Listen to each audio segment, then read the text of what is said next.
tiny church, the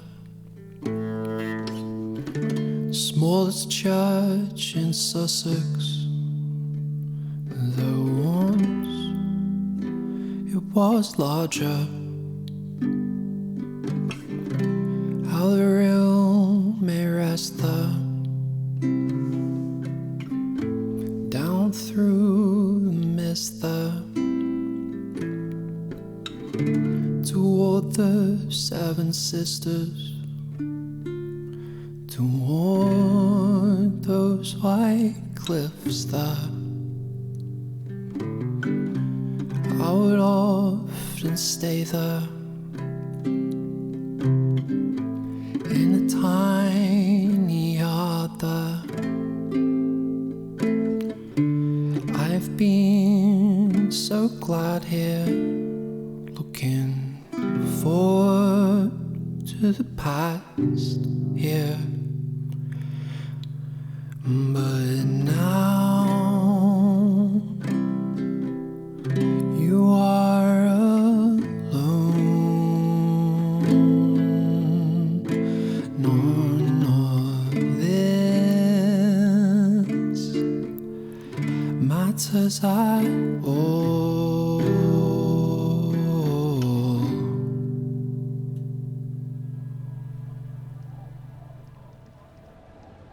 We're going back to the disco zone. Rolled out of bed today and decided I was gonna do the karaoke roll. I don't sing anymore. I never tried to do that song. But I pulled up the lyrics on Genius, I was like, fuck it. I didn't have a kimono on, which is probably good culturally, but thematically, I probably should have done. Hey Judas, good to see you. Hope you're doing okay. I'm high angs today. High angs? That sounds weird. My anxiety is up again. I'm supplementing it with coffee, so that's not helpful. But yeah, I've been a little bit obsessed with the piano version of that song. I haven't actually revisited the versions from in the game, like the karaoke ones. But I've been all over the smallest church in Sussex. I love that thing. So, I don't really know what's gonna happen now. We're gonna take a boat to an island. I don't know if that means... Again, I don't know if this is like the end of a game or... Oh, you're going out? That sounds fun. Out for a drink sounds good. I'm supposed to be going out on Saturday, I think. For a child's birthday party. I know I failed to get to the last child's birthday party. This is that child's sister, but she specifically wanted to have a barbecue and requested my attendance, which is a little bit of a nightmare for me because now I feel this huge pressure to do it, even though I'm so unwell. Like, my brain is not doing well. But, it'll be good if it makes me get out, I suppose. And I do want to see her, she's great. That's a wonderful family they have. Do I just interact with the boat? I'm so scatterbrained. I'm gonna stop saying for one. I'm also kind of terrified of something happening, because I really thought Kim was gonna die last time, you know? What's that? Oh, just tar I'm not gonna sell. So. Let me just peruse the log. I'll warm into this, by the way. This is the thing, I've contemplated doing like a warm-up thing before I start actual stuff on stream. Sometimes, because my brain isn't ready to put sentences together, my voice isn't ready to talk, etc. But I just couldn't land on anything disposable to start streams with, really, even though there's plenty of stuff, you know, I could be doing Spelunky or bits and pieces of Elden Ring. I'm just happy I managed to fix my graphics card, because changing those fans was not fun.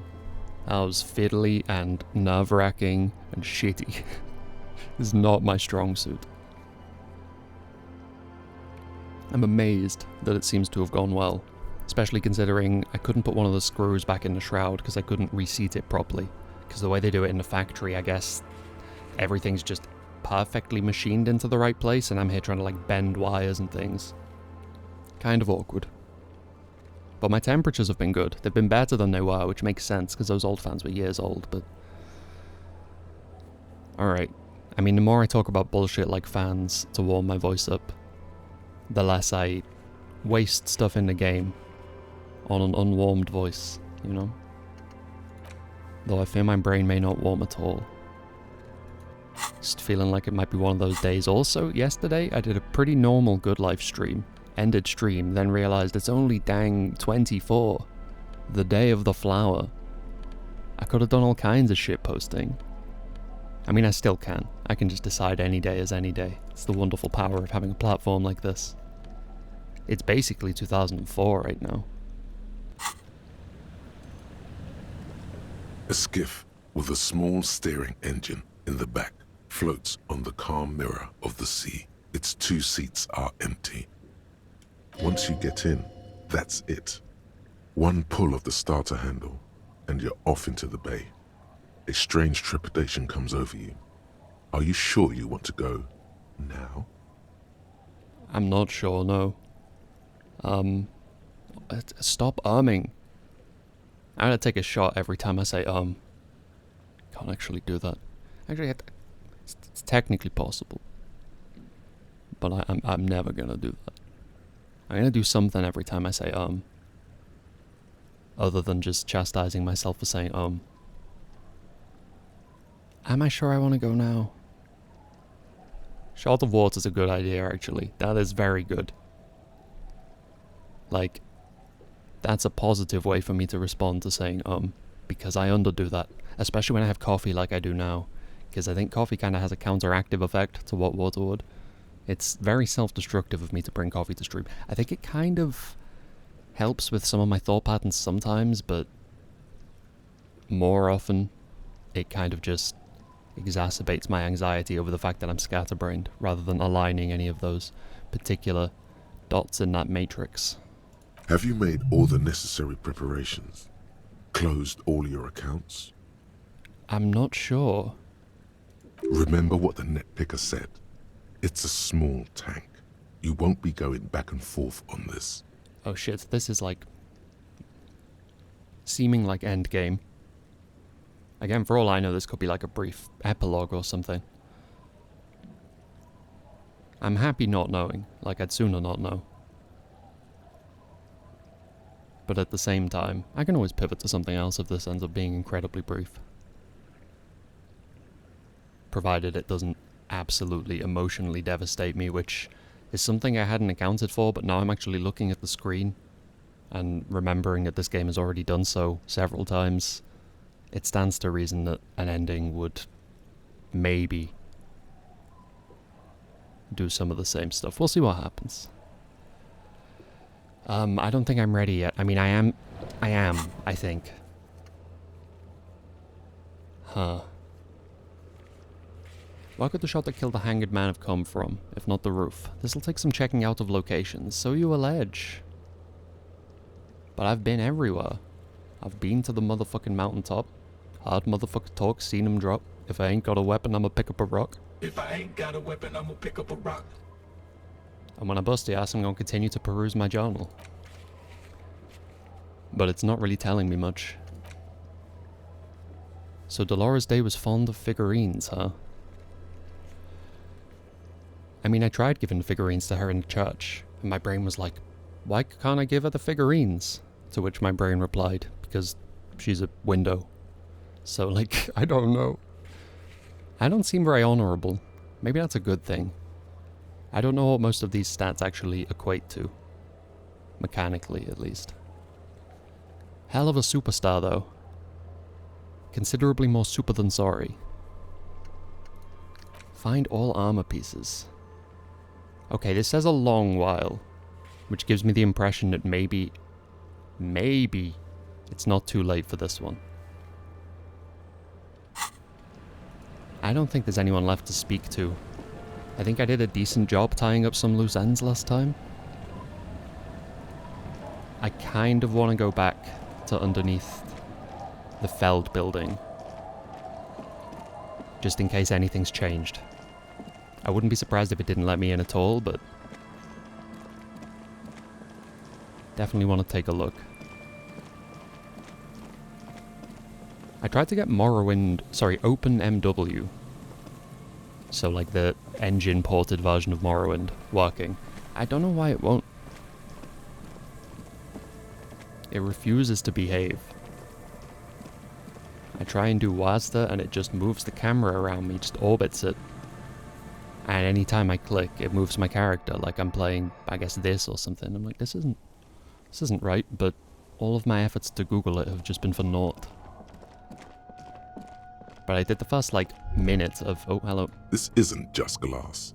These are old computation components. Is this just something I missed last time, or...?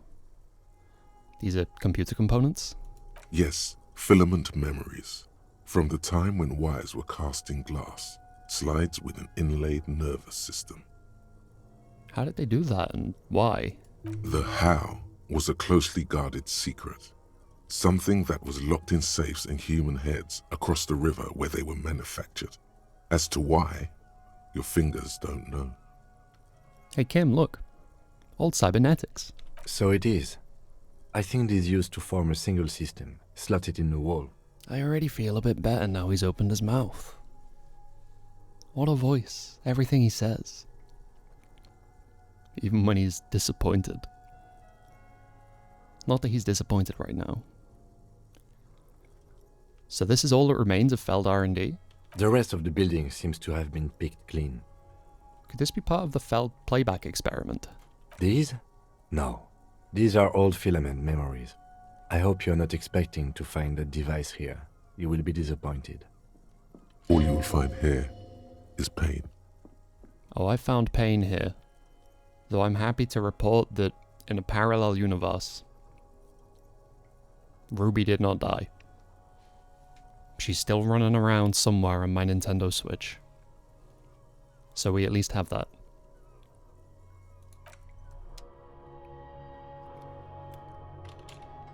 Although, in one of those parallel universes, Kitsuragi despawned. I don't know if he fell in the 2mm hole in the world or something. The game just deleted him, completely soft-locking me. It's like the most painful thing it could possibly do. I don't know what I did to offend it, so...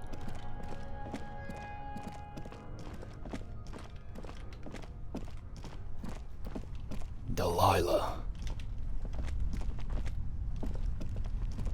I will say, especially now there's like paintings and stuff involved. Somehow, this game continues to kind of remind me of Dishonored. And separately, but also by extension, Deathloop. Even though I don't like Deathloop nearly as much as I like Dishonored, and I'm not going to do it again. This isn't going to be yet another stream where I just complain extensively about how disappointing Deathloop was to me. I'm not going to do it. I see the processing guys have been faster than usual. It's good we stop by to check, regardless. Now, Island Time. Island Time? That's a better stream title. Now, oh, all caps. Now, Island Time.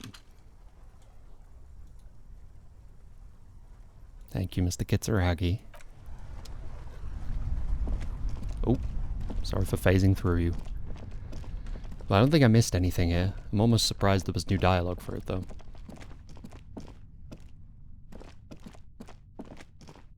So, I think that just about ties it up for me. I recall I was at the Whirling in Rags and didn't find anything particularly interesting. I guess we could take Kim up to the roof. I don't think he's been there. Though I doubt he's going to be like, whoa, I can see my house from here. Not sure what I'm trying to achieve. I think I'm just stalling because I really, really don't want this game to be over.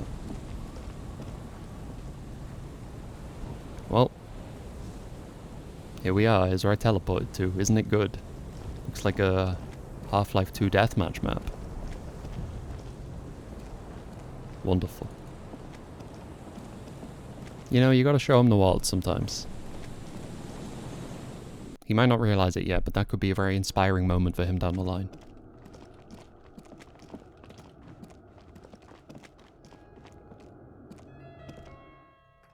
I love this white circle behind him on his picture.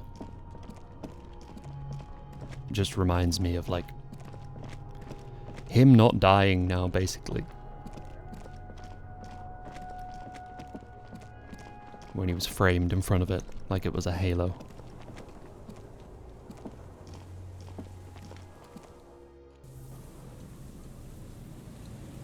Is my mustache growing back? I feel like I was more clean shaven than that a few days ago. God damn, there's a thought bubble, but I gotta walk all the way across town to get to it.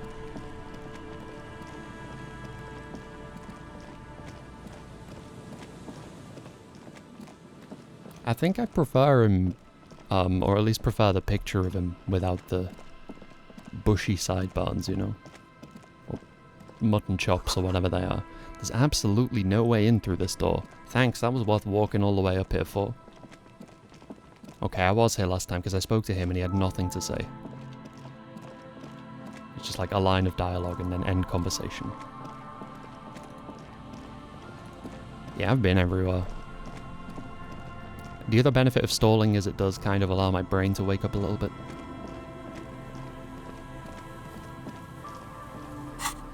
So, what do I have, incidentally? Oh, I'm just vibrating. That's cool. That's cool. Am I speeding right now? I'm not even on speed, I'm just vibing. Okay. I threw one of my guns away. Do I have all... Which gun did I throw? My own gun? Because this is Ruby's one, right? I guess I threw my own gun. Uh-oh. I spent a long time getting that. Who picked it up? Did it address what happened to my gun after I threw it at the mercenary? I hope Kuno doesn't have it or some shit. I don't think that'll be good for anybody. I trust Kuno. He'll be fine. Okay, we spoke to these kids. I spoke to you. It's just one last check on the white checks. Before I actually get this started properly. Also, when I opened the game, it happened again. It happened again. I opened the map and the Hanged Man was there. He just appears sometimes. I don't even know if it's a bug because it seems too fucked up. It's like Ice Pick Lodge just showed up at the office for a day and we're like, hey, do this every now and then, that'll fuck with him. Like, I'm sorry that I let Sticky die. I'm sorry that I let Murky die. I wasn't trying to. They had the plague. Irritable Bowel Syndrome. Did I get all the stories from you? This is one where I know I did it either on my Switch or on this, but I don't remember which.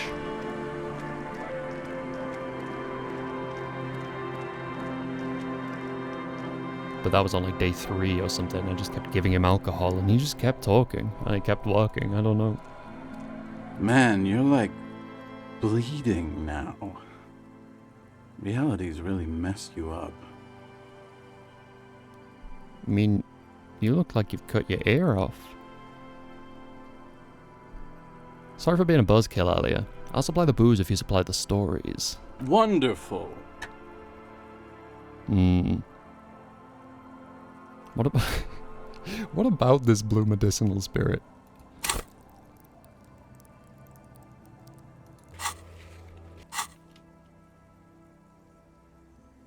Then I can't keep on telling the stories. Yeah, bear with me a minute.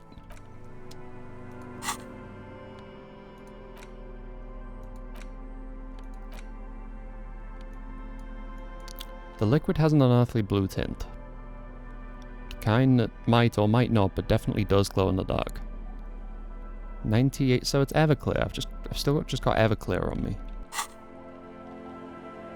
Man, you're like bleeding now. I know. Wonderful. I don't want to give him... Do I want to give him Commodore Red? That, like, cost me money, right? Is that wine? Hang on. Then I can't keep... I think this guy sells cheap Pilsner. The legend! He's back! I love And that line for thirsty. some reason. I got smokes and piss and a little speed to spice things up. You know what? Yeah. My kind of guy. Bottoms up, Captain. Bottoms up, Captain. It's all good. Man, you're Stimulate the local economy like a bit. bleeding now. Wonderful. I have more Pilsner. Not much, but it will do. He grabs the bottle from your hand and uncorks it immediately. The tale I'm about to tell you is an urban legend particular to Martinez. That said, I first heard it from a former bicycle courier in Coran. There are many variations on the basic story, and the details often conflict. What everyone agrees on is that nobody knows the exact nature or identity of the phenomenon. Are you telling the story of the headless... Shut the fuck up, Rosemary. Summer of 44. 17-year-old Gertrude Het is walking home from a late shift at the harbor. It's almost midnight. She stops for a cigarette near the canal. The streets are warmed by a southerly breeze. The lights of a passing motor carriage bloom and fade in the distance. In the harbor's dark, her cigarette is a beacon, dancing alone. The image comes to you effortlessly, as though you'd walked the same streets yourself 1,000 times. Our heroine finds herself enjoying the peace and quiet the canal provides. Yeah, just shut the fuck up, Rosemary. Very Big Lebowski. He looks up to the skies as if searching for peace himself. What she doesn't know is that her peace is about to be shattered. From behind her comes the clattering of hooves. Startled, she turns around, and what does she see? Oh, Elden Ring. I don't know. What? A headless man, wearing a fawn tracksuit, riding a horse. That's right, it's the headless fawn rider. I have one of those. Rumored to be searching for his legendary fawn cap that went missing when he lost his head. I'm wearing one right now. A head and a fountain cap. Wait, I thought the headless fountain rider rode a bull. I thought that he rode a headless pig. The lieutenant says with a little smirk. Well, there are many versions of this story, the most peculiar of which has the headless fawn rider riding on the back of another headless man. That's super spooky. Yes. According to legend, young Gertrude Het had to endure years of psychotherapy before she was able to look at a horse or tracksuit again. And she's one of the lucky ones. He takes a sip from his bottle. Gertrude Het may have been the first to witness the headless fawn rider, but she wasn't the last. Oh no. Tell him about the two feminists by the locks. I love this guy's voice. He really reminds me of someone as well. I have to look up the credits, but I highly doubt it'll be him. I don't really know voice actors. Fuck, Rosemary, they were dating. No one said they were feminists. Everyone always misremembering this stuff. This wouldn't be the De Ponte Delgado case, would it? What? You know it. I've read the case file. But please, go on. Right. Early autumn of 46. Ula de Ponte and Eva Delgado are fishing near the waterlock long after the sun has set. The wind picks up. A sky already dark now blackens. Water starts falling from above. The first cold rain of the season. Two women stand on a small outcropping of rocks. One of them is wearing a purple raincoat. Thin lines reach out from the rods into the sea. Small droplets start appearing on the surface with increasing frequency. This sounds like two really dramatic dudes trying to out-storytell each other. It's so funny. It's like IDS is there doing his coolest, most dramatic storytelling voice. Getting into some, pretty descriptive language. Shivers is like, nah, step aside. The women are caught in the downpour. They act quickly. Eva gathers the rods whilst Ula turns around to reach for the tackle box. Don't turn around. Don't turn around. When she sees something, her shriek is so violent that the residents of the nearby apartment building believe lightning has struck. But there is no lightning. Only a heavy downpour and the silhouette of the headless Faun Rider looming on the horizon. Ula makes a run for the shore, but Eva slips on a wet rock and disappears into the cold, cold canal with nary a sound. Her body is never recovered. He looks you straight in the eye. What did the case file say? Naturally, Ula de Ponte became the prime suspect in the disappearance of Eva Delgado. De Ponte maintained that it was the so-called headless Faun Rider and that she ran, fearing for her life. He adjusts his glasses. During the investigation, it became apparent that there was a love triangle, the third party being some small-time businessman. I don't remember the exact details. The leading theory was that an argument broke out on the jetty and De Ponte pushed Delgado into the canal, then cooked up this stupid cover story. Was she arrested? No, she committed suicide before she could be taken into custody. They found her in the bathroom with a rifle, her face slowly peeling off the ceiling. Not a pretty scene. Man, that's some grisly detail. It's a pretty good rhyme as well. Here's to another case closed. Peeling off the ceiling. I got a new building with amenities, I got a new ceiling with a chimney. This comes up like 5 times a day. I need help. He takes a hearty swig from his bottle. Anyway, that's the story of the headless Faun Rider. Pretty crazy, huh? Who was he before he died? Well, Tequila, that's part of the legend. No one knows for sure. There are a couple of possibilities, though. Some say he was an undercover cop who blew his cover and got beheaded by the vicious gang he had infiltrated. Now he rides, searching for his lost found cap, plotting revenge. I hope not. I'm wearing it. This is more awkward than when I had the boots on, which I still also do have the boots on, but Oh! Some things I just can't control. The boots stay on. Others claim he was a professional jockey who veered off course during a steeplechase, ended up in somebody's backyard, and got decapitated by an exceptionally taut clothesline. Even decapitation couldn't stop his commitment to the sport. Are you that committed? I don't know. I don't think I'm capable of it. Personally, I think he was just some guy who hanged himself from a really tall tree, and the fall was so violent that his head came clean off. Coincidentally, at that exact moment, a horse happened to pass under him, and his beheaded corpse mounted it, where it remains to this day. But then, no one really knows. Yeah, there you go. Occam's razor, I guess.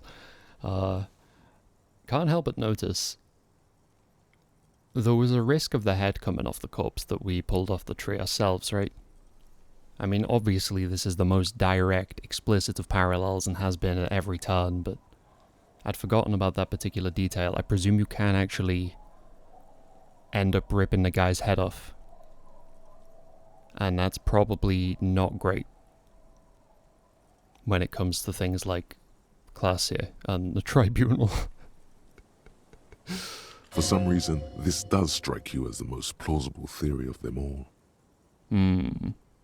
I got to agree. Your theory sounds the most plausible. Isn't it? All the pieces fit together perfectly. That's how I know it's right. Anyway, to each his own. You want to hear any other stories? I've already seen some pretty weird shit on this case. A headless jockey in a tracksuit fits right in. Hard to argue with that, I suppose. That's the reality situation for you. You think you got a handle on it, then blam! It throws some wild shit at you. That's why it's critical to stay well hydrated. So he was like being sarcastic and cute and talking about alcohol, but hydration check.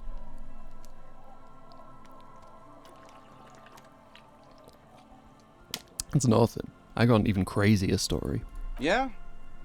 Why don't you go eat shit, Tequila? Wow. There's no way you know a better one than that. Put some respect on my name. Put some respect on it. I'm horrified.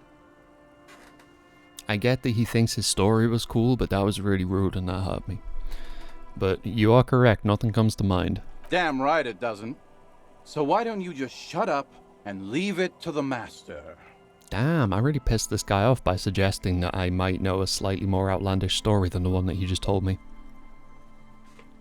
I don't know why that's like a button of his. But I pushed it. Okay. Whatever became of the Headless Fallen Rider? No one knows. Some say he stalks Martinez to this day, and can be seen near the canal when the clock strikes midnight. Ooh. He makes a spooky gesture with his free hand. He won't, though, because it's just a stupid legend. The lieutenant smirks. Aye, I saw him one night when I was right shit-faced. Yeah. Any more urban myths? I actually do have one. The strangest of them all. But I'll need to fortify myself before I can tell that one. Mm-hmm. Do you have anything to fortify old Doom Spiral? Tell me you got some story juice. What? I bought 2 bottles of Pilsner. I gave him 1. Should I just give him the blue shit? It'll kill him.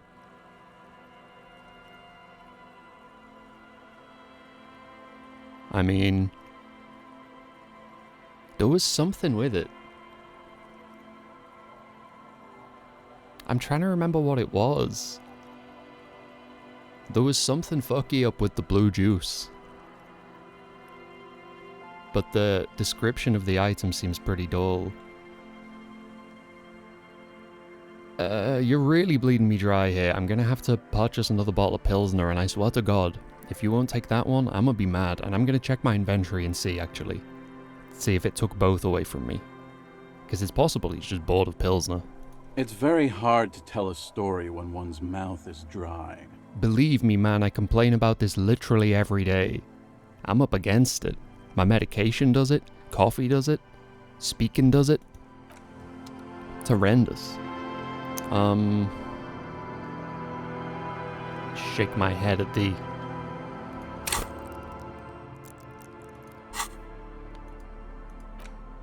See, if you get to like 50 electrochemistry, which is definitely a possible thing that you can do, don't at me, your ending should be going to Party Planet.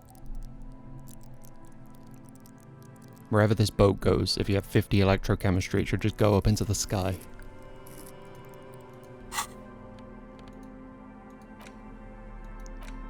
What's my Pilsner? What did you do with it? I could have sworn I bought 2 bottles of Pilsner. I gave him 1. Now I have no bottles of Pilsner. What do? I ask you, what do? Fucking hell. They really are bleeding me dry. The legend! The He's legend. back. He's back. And firstly, I got smoke. Bottoms up, Captain. Don't tell me to put my ass in the air. You don't know me like that. Man, you're like bleeding now. Wonderful. Bullshit. He took 2 bottles last time. He didn't even act like it. Not much, but it will do. I presume the stories don't get like cooler or different if you give him more expensive and higher alcohol volume alcoholic drinks. This last one is the most Martinez story I've ever heard.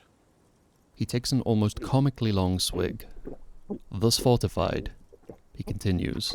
I I've never heard it mentioned outside of here. At first, I thought it was a joke, to be honest. But I've been on the coast 8, 9 months now, and in that time I've seen at least 3 expeditions come through, searching for something. Oh, that kind of reminds me of a bit of dialogue somewhat. I can't remember what it was from. Was it Shivers? About like there was some kind of...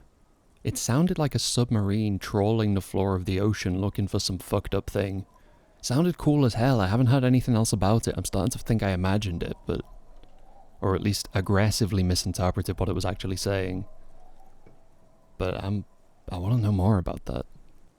A shovel hits the sand somewhere behind the reeds, near an abandoned construction yard.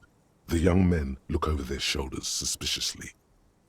The sound of their digging seems loud in the sudden silence.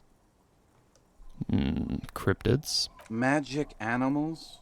No, man, this is serious stuff. No one said magic. A place to call home? No, Tequila. Most people already know where they live.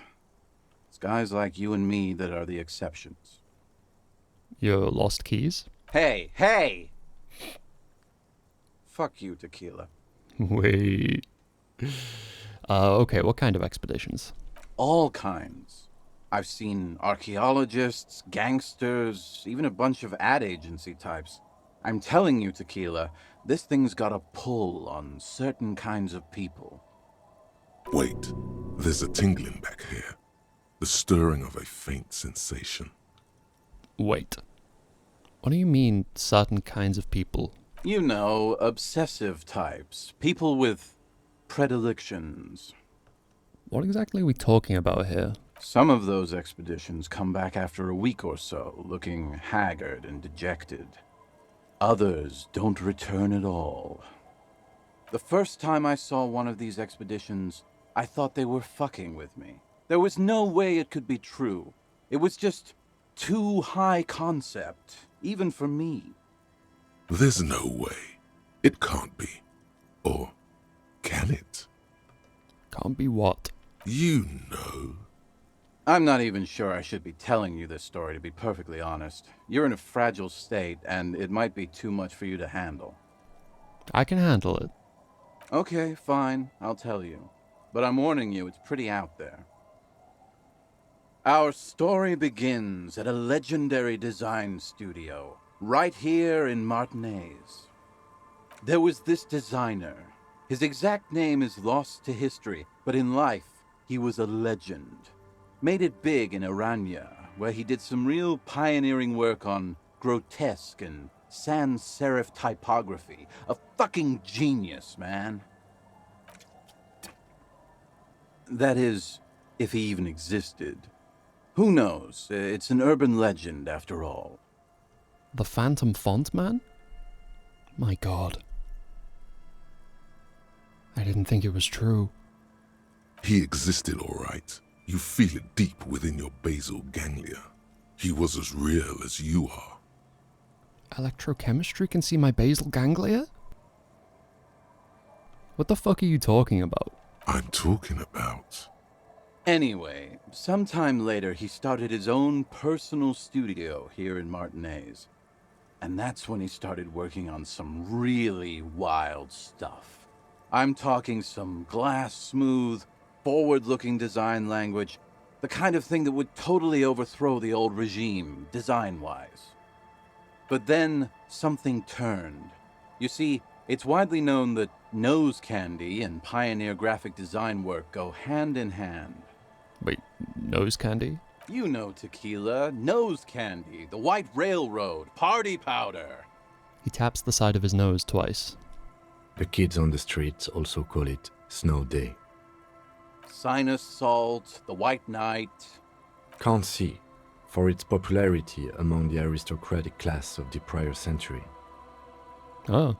He's talking about cocaine. Oh, you mean cocaine. Shit yeah, Tequila. You know exactly what I'm talking about. He gives you a comradely bump on the shoulder as a couple millimeters of booze slosh out of his bottle. 2 millimeters. Uh-oh.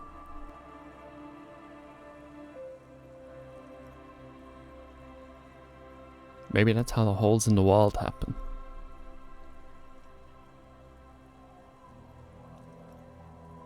Makes sense. I too need a variety of substances to operate at a high level. I'm not surprised. Many men find it hard reaching that final level of genius without blow. So what happened to him? You've got to understand, the work this guy was doing was so high concept that regular amounts of cocaine just weren't cutting it. By the end, they were bringing it in by the lorry load. Now, as you might imagine, snorting that much cocaine can't be healthy for a regular human, right? Right. Wrong. Do it all the time. All the time? All day, baby. Hey, tequila, pay attention.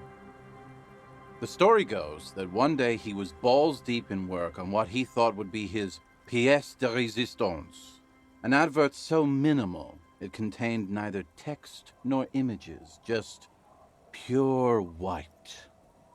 Apparently the idea was too high concept even for this genius. He dropped dead right at his desk before he could finish.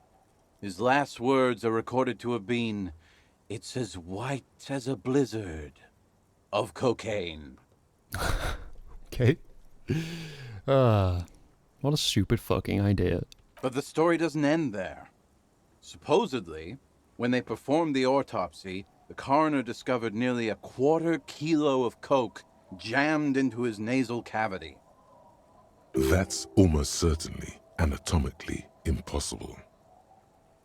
And that's a medium logic check? Wrong again, nerd. Where there's a will, there's a way. That's right. 250 grams of blow had accumulated in there over the years. We're talking high-grade Saramaritsian pure. Not that cut-rate shit your grandma does. There are those who believe the designer was buried with this 1/4 key of nose candy still lodged in his sinuses. That's what those expeditions are looking for. The cocaine skull. The cocaine skull. The cocaine skull. Wow. No. Wow. And why do people think the skull is here in Martinez? Here's the kicker.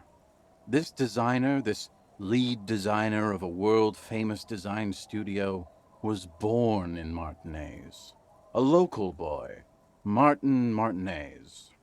That's why he brought his studio here, back to where it all began. And that's why they buried him here, too.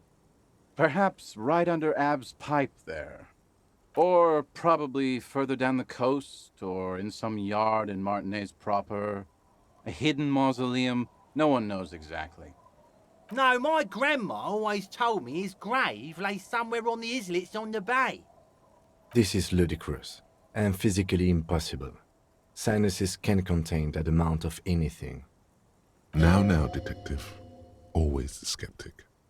My only question is, where does one get a shovel? What do these expeditions plan to do with it? The archaeologists say they want to put it in a museum, the gangsters say they want to sell it on the black market, and the ad agency guys say they're seeking inspiration. Bullshit. They just want to snort it. But you could beat them to it, Harry. You could snort the magic skull cocaine instead. I'm pretty sure they all just want to snort it, though. And why wouldn't they, eh? Sounds like right strong stuff.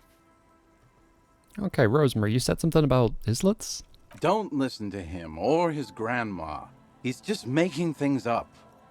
No, my grandma told me. I've heard other people say it too. That it's underwater. Or no, maybe it was the storm sewers. Or maybe it's in the air. Or in an ancient state pyramid offshore. In a pyramid? Now that would be something. Spin-off game? The Disco Pyramid. The Disco Coke Pyramid. What have we learned from the other expeditions? They're pretty vague about it in general. The gangsters like to claim they're looking for the grave of a friend, with picks and shovels. The archaeologists act all official about it, saying they're conducting serious research. Honestly, I think they're not really scientists, just rich. The junkies, for some reason, are pretty upfront about it. They just say they're looking to snort some blow out of a dead man's nasal cavity.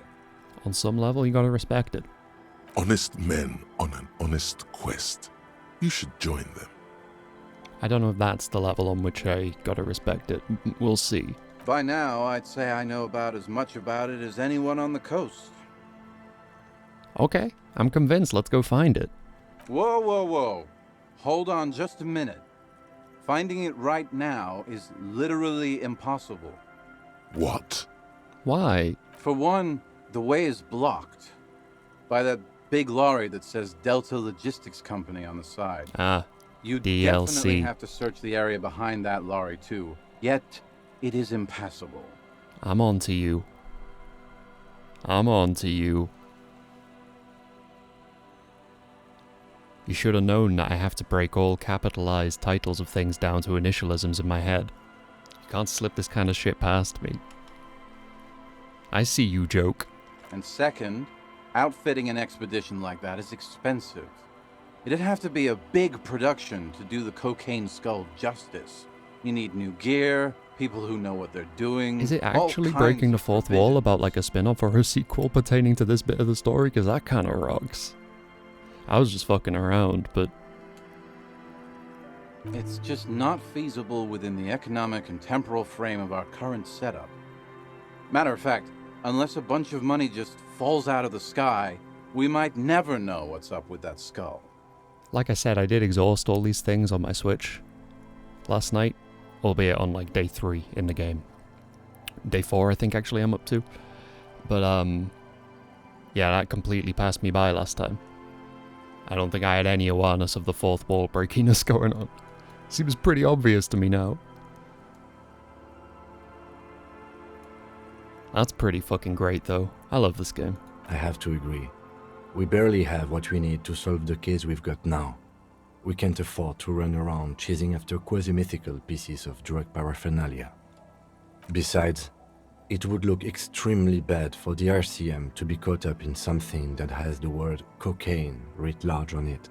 The PR is tricky on this. In fact, yeah, that's that already fucked with this game in Australia, right? Or at least with the final cut. Something to do with some of the drugs in it being actual drugs. I don't know if it's cocaine related or if that was heroin related. I don't think I've encountered heroin in this game. So it probably is to do with the cocaine stuff, but you got to imagine, yeah, if it was at the core of the plot, it would be even more of an issue. But I'm gonna just go back inside the game now and stop viewing it from the outside. At like a script level, like a little weird gremlin. Damn, that's too bad. Wait. Maybe there's another way. Maybe up around the coast. Don't give up now. Yeah, well, that's the reality situation for you. Who knows, though? Maybe someday we'll get our chance. Are you done? Not that I can think of, currently. He's done. I guess that makes sense. You have been drinking a lot. That might be the case, yes. Okay, well, I'll be seeing you. I don't know if we will ever be seeing irritable bowel syndrome again. But blessings to him. Electrochemistry did say to walk around on the coast looking for a cocaine skull. But electrochemistry does also seem like a bit of a dumbass, so, you know, it might not be worth my time. I don't think it went in the log. It did not go in the log. Is there anything worth checking for? I should go to this island. Even though there is some level of trepidation. And I shouldn't call her back, right? Presumably I can't even now, it's been A days. metal payphone under a yellow plastic dome. There's a bitter, caustic taste on the tip of your tongue as you look at the handset. Life is garbage. Yeah.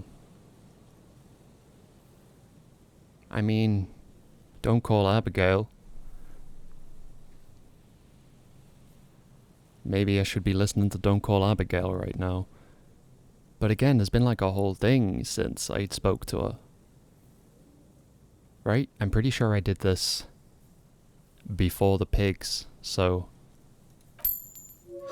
You dial the number again. 26 pulls of the rotary dial. The machine eats the coin, and a terrifying ocean of distance rustles in your ear. I mean, she shouldn't even be there anymore, right? She was gonna catch a flight in the morning, I think?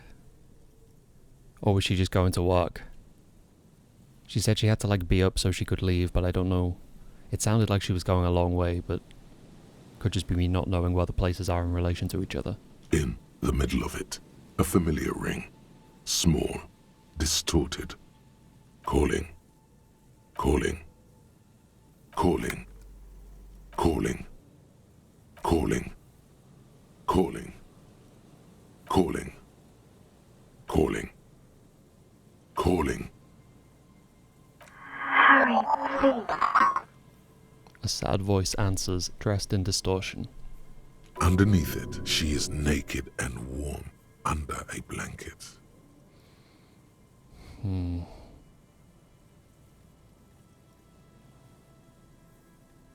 Ah, shit.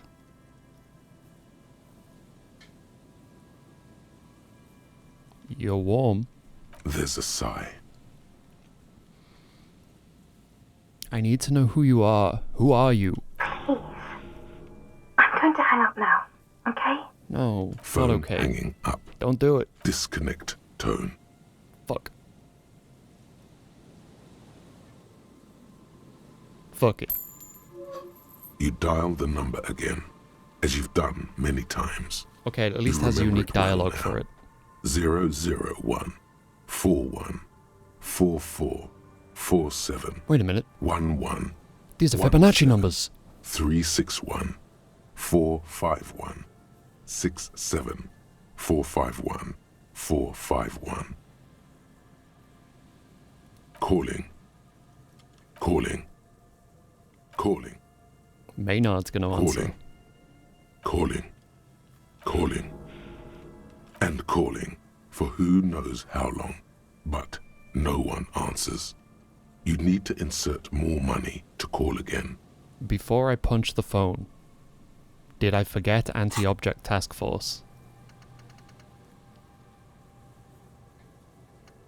I did.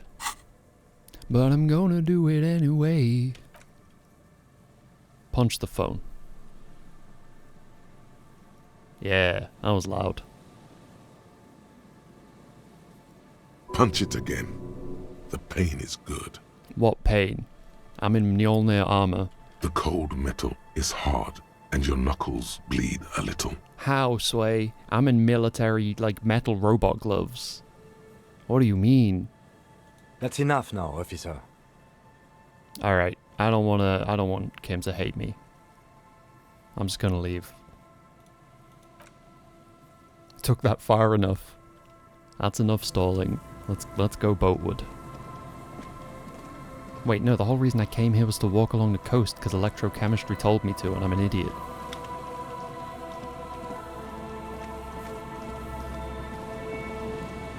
I mean, it can't hurt to just make sure that there's nothing new in some of these places, I guess, right? It can waste everyone's time. But I don't think it can damage my file. There's some tear. An empty cigarette package. Okay, that's enough now. Let's go back to the boat. I definitely don't need more coffee, but I think I might make more coffee. What is the button? My eyes did not want to make sense of those planks. I tell you what. So my hands are bleeding in these gloves, huh? Blood drips from your knuckles into the sand? How? I'm new glove goofing. You can't do this to me.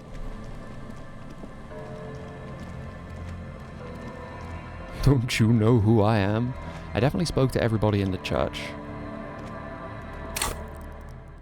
And I have no skill points with which to open up any white checks, so... Sorry, Wayne's brothers, I'm just gonna have to move on.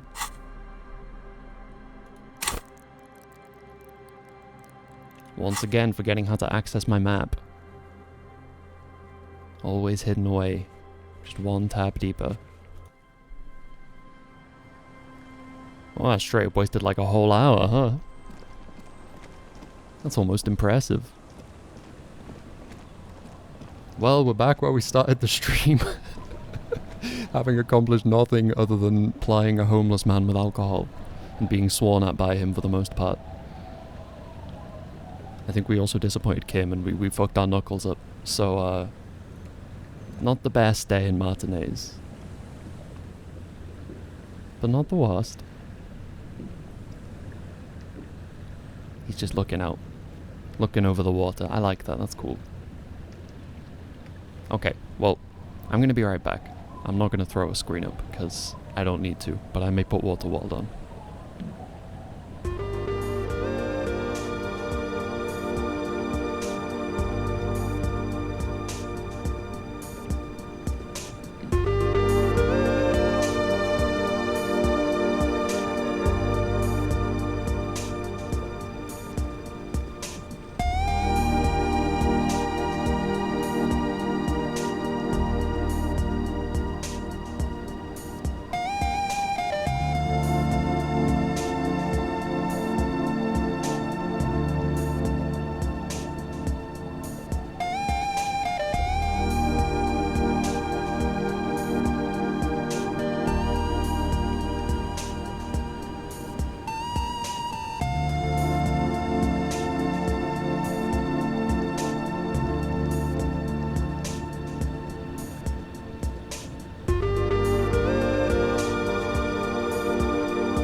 I didn't realize that the game's own music was going to fade in from the silence. That must have been a nice duet. Okay.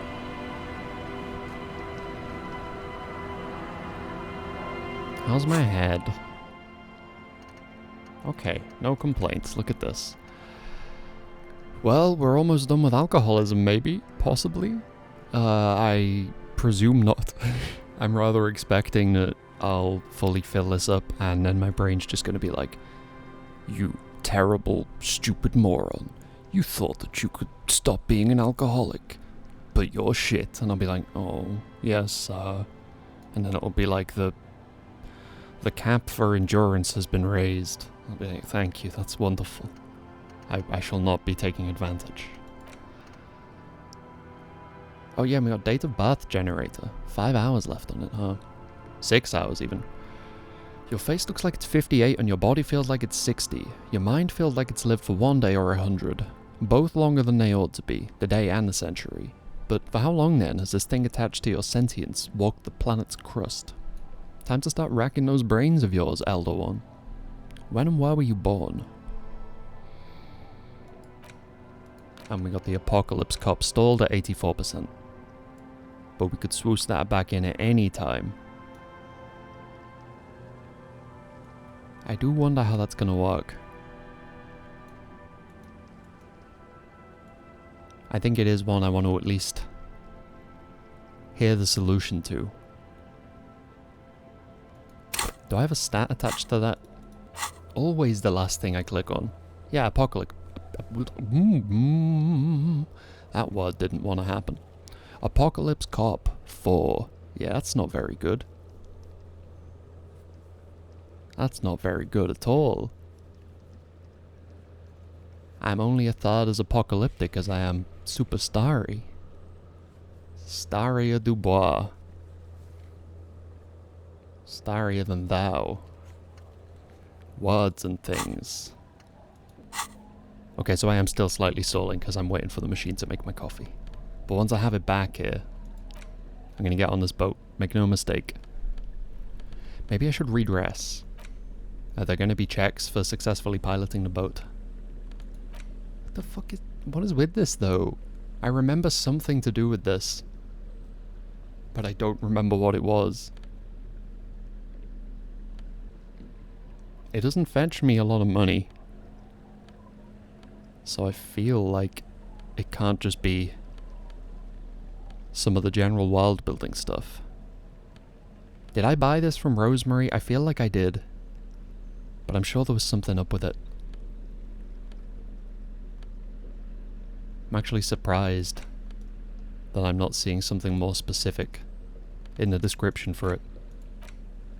Some synapses firing. Something said, not good. So I've examined all this stuff, right? Anything I haven't read? Did I read? Yeah, I must have done.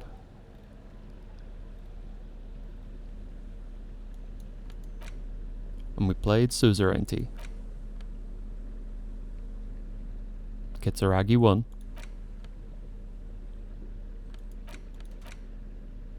It could have been less close, though, you know. So, what am I taking with me? 13 uses of speed, plus 4 uses of speed, plus 2 uses of Pyrrolidon, 8 cigarettes, bottle of red wine,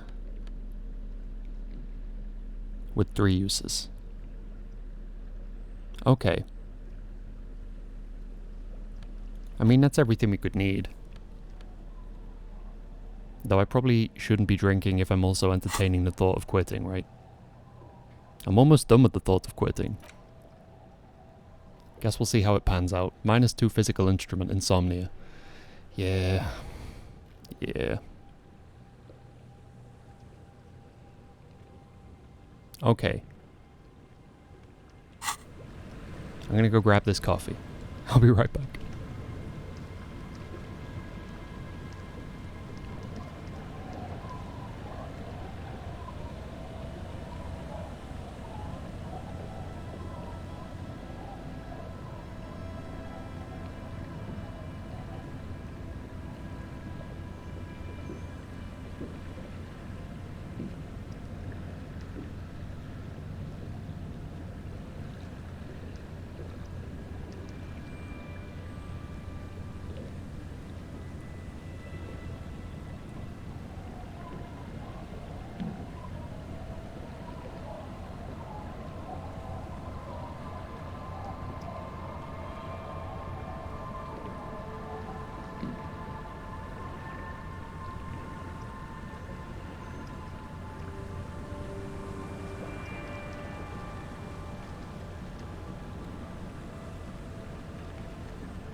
Okay.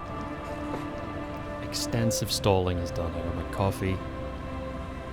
It says, it's giving me the impression that I won't be able to come back here, and I kind of been living here for a long time in my brain, so it's tricky.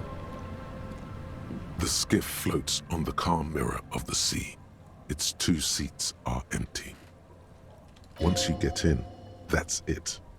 One pull of the starter handle, and you're off into the bay. A strange trepidation comes over you. Are you sure you want to go now? Still racking my brain thinking, is there anything I haven't done? I spoke to Kuno, I spoke to Kuno S. Spoke to Balcony Smoker. Smoked a hot Coldman. Never mind. To serve me right for trying to make a nonsense reference. What else did I do? Can't get to the general strike zone. Yeah. I guess I could check my white checks again, but... Have you made all the necessary preparations? Closed all your accounts? I think so. In fact... Since I took that morale damage from the phone call... Remember what the net picker said. Ah, fuck. Alright, I'm going back to Freet. I'll be like 1 second. I don't know if I'm going to be able to regenerate anything. For all I know, I'm going to go and fight like Sephiroth or something.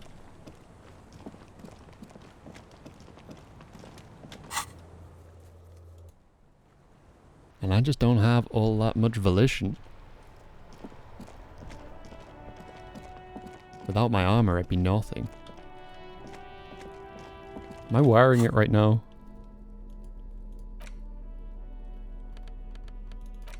Hell yeah.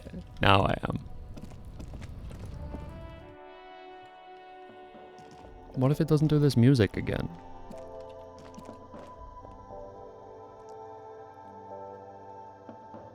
I can't start mourning a game I haven't even finished. Come on. What's the stuff I need here, right? It's the medicine cabinet. A small cabinet on the wall is filled with various medicine bottles, nasal sprays, and blister packs. They all bear the Saint Baptiste Pharmaceutics logo. What do those products do? I don't know. Let's see. Nosafed is a nasal spray. Dramamine is a really good painkiller. Magnesium is a dietary supplement. Hypnogamma is... I don't really know what Hypnogamma is. I guess it makes you feel less shit. It's recommended to use after lots of partying, studying, or exercising. Can you be a little bit more specific? No. Sorry. I'm not like a doctor or anything. Okay, well, give me one of those Hypnogammas. Okay, here. I hope Saint Baptiste makes you feel better or something. Thank you.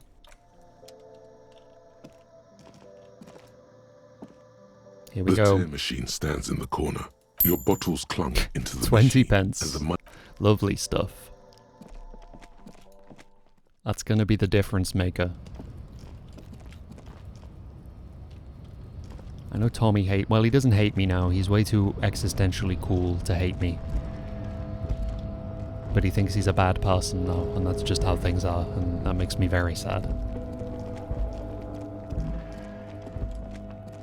And I had no way to tell him that when she did kill herself, she at least did so thinking that it wasn't him that led me to our location.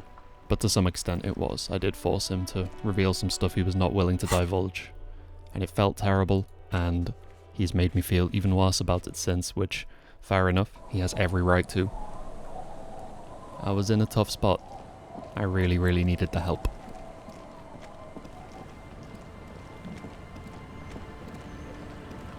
Alright, I think that's all accounts closed, basically. All the ones I can think to name. The skiff floats on the calm mirror of the sea. Its 2 seats are empty. Once you get in, that's it. Have you made all the necessary preparations? Remember what the net picker said. It's a small tank. You won't be going back and forth on this. You take the engine, Kim. I'll hold the boombox. What? Wait, what? What? How else do we blast Sad FM on our way to the island? Fuck yes. I hope that's a real thing. Fine. Let's blast Sad FM then. Perfect. Okay. Get in.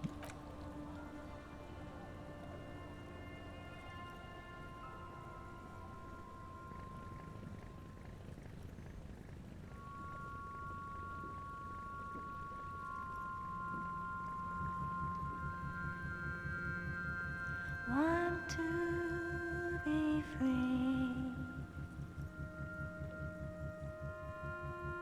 Want to be free. It will last forever.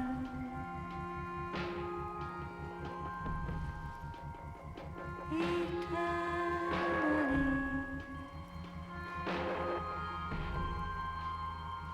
Want to be free. Want to be free. It will last forever.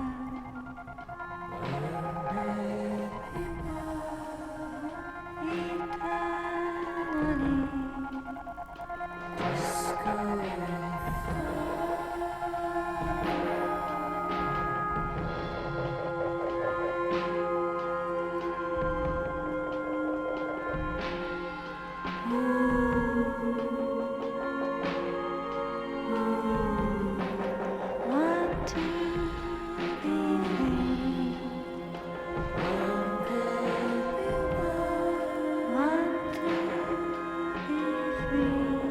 free. It will last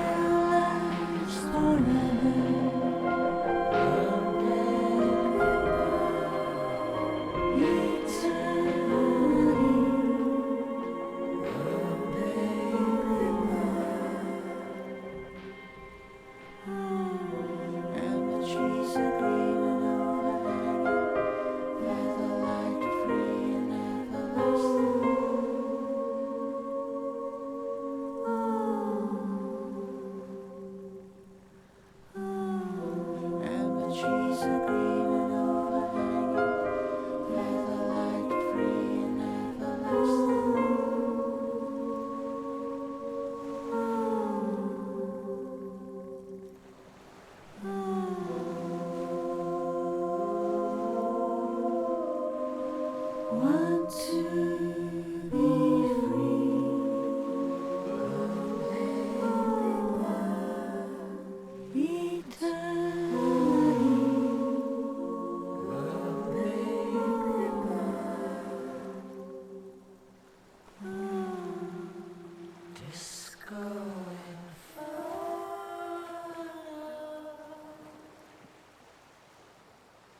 The boat comes to a slow stop. The lieutenant turns the engine off. Then there's silence. In the silence, a sputter of wings. A flock of quails takes off in the distance. There is very little wind here today. The ghost is standing still. You look at your arms, then the cliffs above you. Let's go. Okay.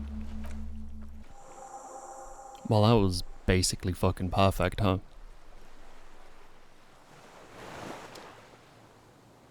That was stupidly wonderful. I didn't realize that that version of that song was from this game. I opened a stream with that a few days ago. Like, it's a song I already knew. And I knew that parts of it had been broken down, like the bit of piano in the shacks that I love. The doo-doo-doo. Like, I knew there were samples taken from that song. God damn. I fucking love this game.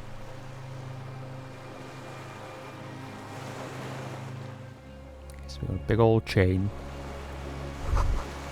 The rusted chain trails off into the ocean. The chain trails off into the ocean, connecting the island to the supply depot on the coast. This leads to the supply depot on the coast. Ah, yes, so it seems. What do you think it was used for? For bringing munitions to the island, maybe? And supplies? You could also lock the bay when you raise the chain. Lock it from whom? From enemies. Enemies of the commune of Revachol. This sea fort was a revolutionary fortification, I believe. Oh, this music sounds great too.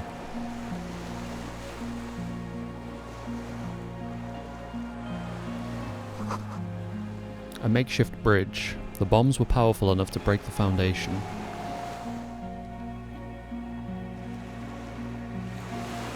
This runoff almost looks like it's turning into a chain.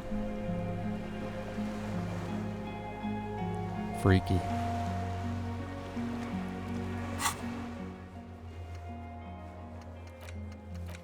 Okay. The only update to the journal is it's removed.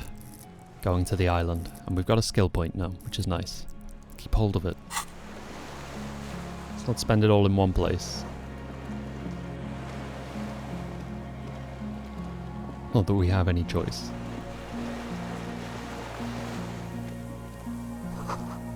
These tires are falling apart. They're at least 50 years old. What's pathable here? Okay, nothing past this, it seems.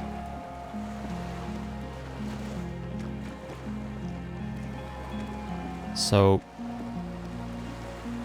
we don't actually know who's going to be here. The kids were talking about a fireman. They couldn't seem to decide if that was a thing or not.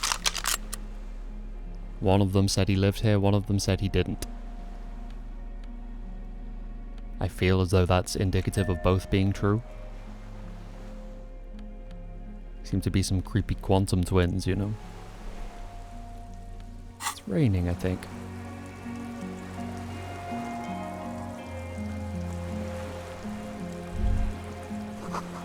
These stairs feel ancient. Soldiers' feet ran up them long ago.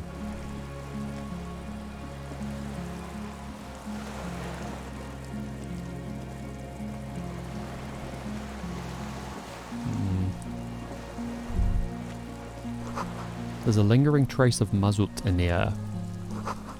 Some fuel has leaked out of the barrel, black, viscous.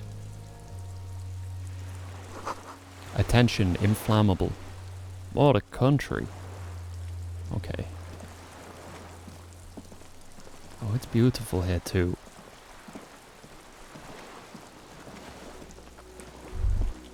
The dry grass crackles under your feet as you stop. Far away, birds' wings touch the still surface of the sea. What is it? Flutter? The flock of quail departs. Now more than 100 meters away. 102. 105. So yesterday when I was playing The Good Life, I came across some quail. And I specifically asked, is it quails, the plural, or is it quail? Not even 24 hours later, Harriet Dubois' perception has answered my question. The universe is a beautiful, connected thing, and every generation pluralizes the way it wants to. Underneath the flutter, On the islet, there is almost no wind under the rain quietly falling on the reeds, bulrushes swaying on the waterline, long dried leaves chafing against each other, the soft raindrops. The great ghost of the air is holding its breath. Kim. Yes? This is where a lesser man would stop to think about the pain shooting up his right leg and into his groin. Not you. You're concentrated on how. Have you noticed how quiet it is? I have. Is that why we're stopping? Wait, I have to listen to one more thing. The lieutenant nods in silence. To the west. A silent hiss. Sea air moving through the needles of a pine tree. To the east? The faraway roar of the city, distant like today's dream. Before it, the sound of sand. The low tide filtered through its grains. A bird tending to its feathers. Raindrops fall on water, strangely quiet, forming circles in the distance. Ahead. A low hum. The air slowly moves through a concrete box, through its ancient slits and cracks, resonating, hollow. A big building. Beyond that, farther north. Air flows out of a pillbox window. There is very little there. The air cossets flowers on a meadow. Absolute silence. Reeds motionless. Bulrushes motionless. A drop of rain falls on a black log of an extinguished campfire.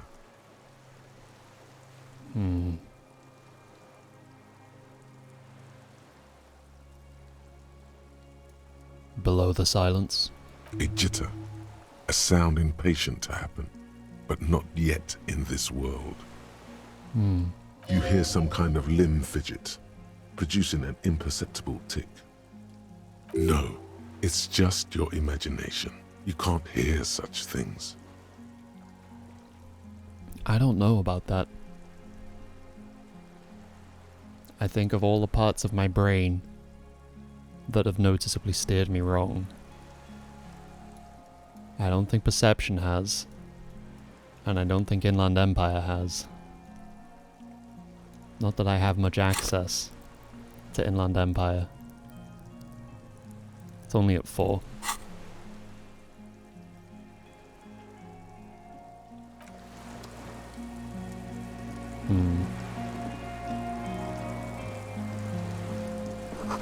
The barrel says ICM. You see a star with little specks in it.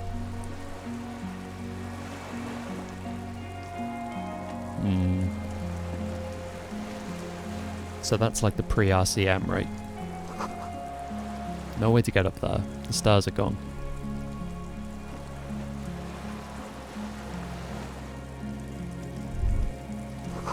Warm air from the inside of the building. It's warmer there than out here.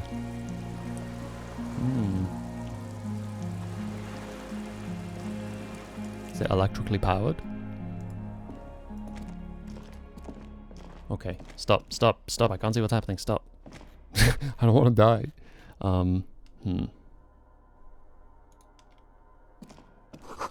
This was once an armament rest.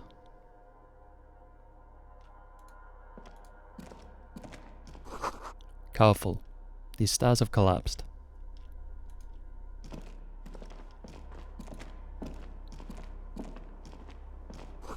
Books, mostly fantastique and historical fiction.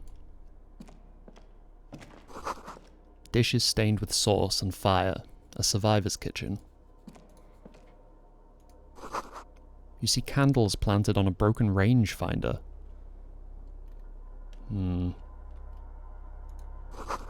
A moth-bitten bedsheet keeps the wind out. Oh! Do I have like a... Sorry, I'm not trying to talk to you, I'm trying to enthuse about my new tracksuit. Do I have like a full set now? Hold up. Holy shit.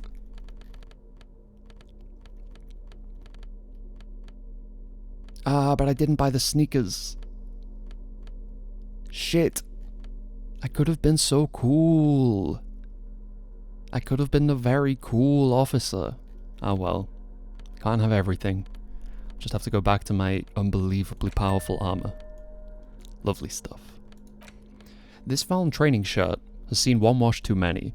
It retains its unusual design, one sleeve short, the other long, but little of its original colours. A giant F swooshes across its chest, now in grey. Yeah, that's not a great look. Sleeveless aim, okay. It's a decent one to have. Army surplus winter scarf. Ooh, an empathy scarf. Cool. Yeah, I need to do that stretch. Okay. +2 empathy, plight of the underclass. -1 composure. Sticks to be poor. Sucks to be poor. I don't know why I said sticks. I thought it was sticks to the poor. I was like, how does that even work? This towy old scarf itches when wrapped around the neck. It has humanitarian aid written all over it. Yet you know that thousands all over the Isla are suffering the same fate as you. The fate of uncomfortable army surplus scarves. Okay. That's good shit. That's actually also a good scarf. Why am I still...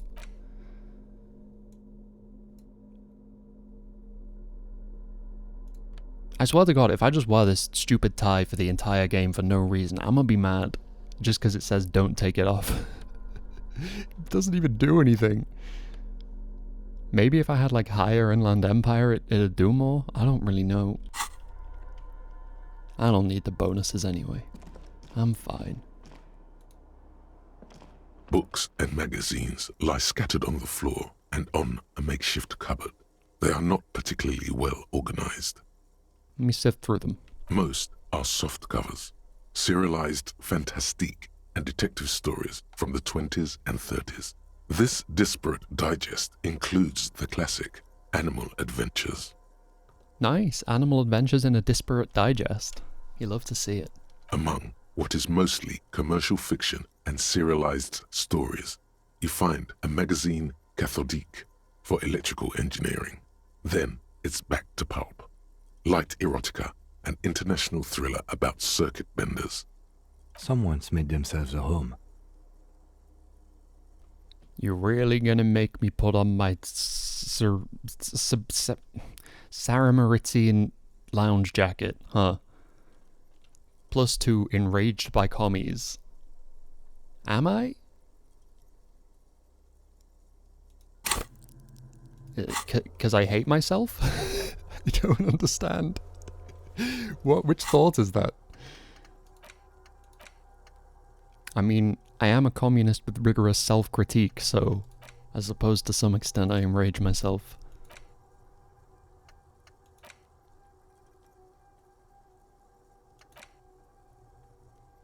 I don't know where that's coming from.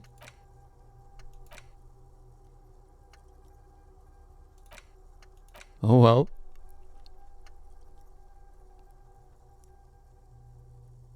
Any old way. Time to get dressed. Do I have any glasses that do this? I don't think I do, actually. But something else can. My polo shirt, maybe? No, my polo shirt's rhetoric.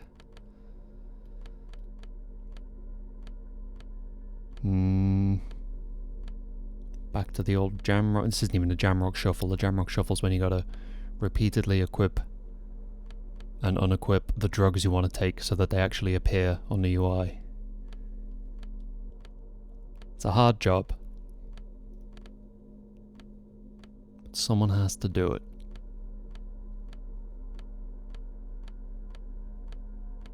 Wow. I guess I really just don't, huh?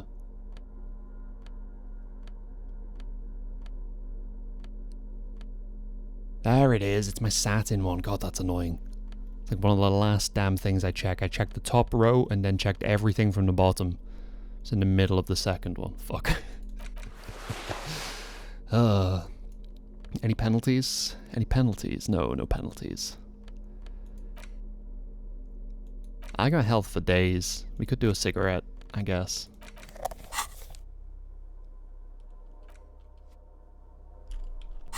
Or we could try to. Now we're shuffling. There it is. It's so funny how it works. Okay. Let's try.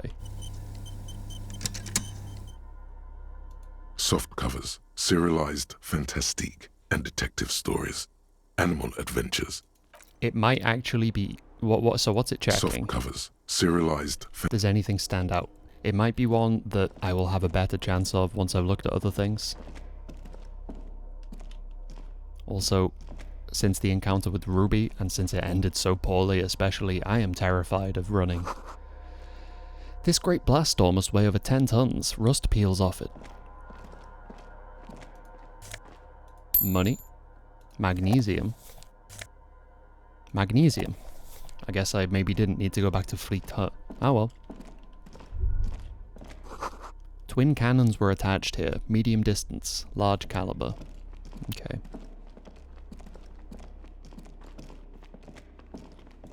What's this? This hatch is jammed shut. You wanna bet?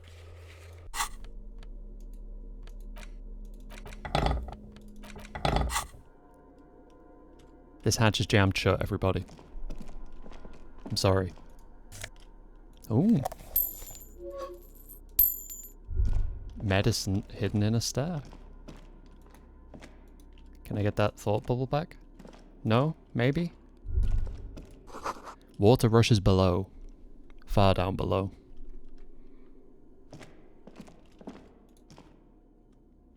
Green paint flecks off the monoblock aluminium cabinet. There are rows of switches on the front panel, a frequency band, and even a keyboard. The keys rattle like teeth. This keyboard hasn't been functional in decades. Hello, what's this then? The console of an antique computation device. There was a generator upstairs with wires coming out. They terminate here. The lieutenant points to the wires running into the machine. What does this console do? Urgence, ouvert, allumé, radiodiffusé. Sounds like this device was used to control the electronics here. Maybe it still does. This device was used to control the electronics in the room.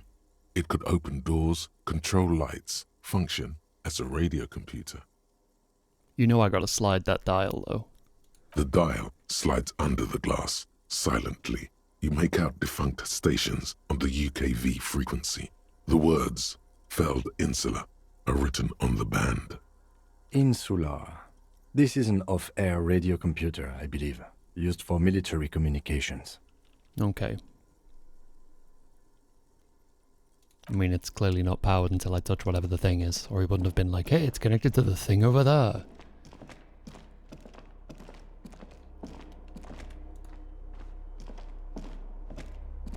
You see a small metal door nested inside a larger one, a heavy steel blast door.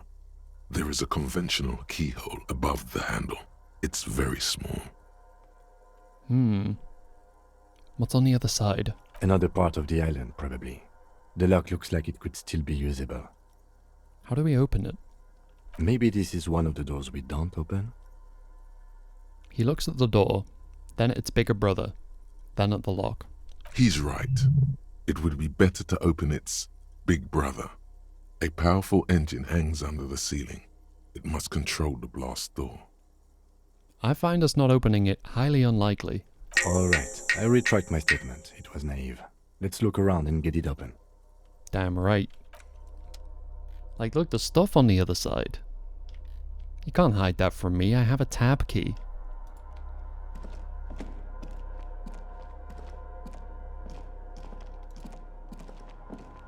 So, There's a greasy old spring mattress in the corner, resting on piles of soft cover books.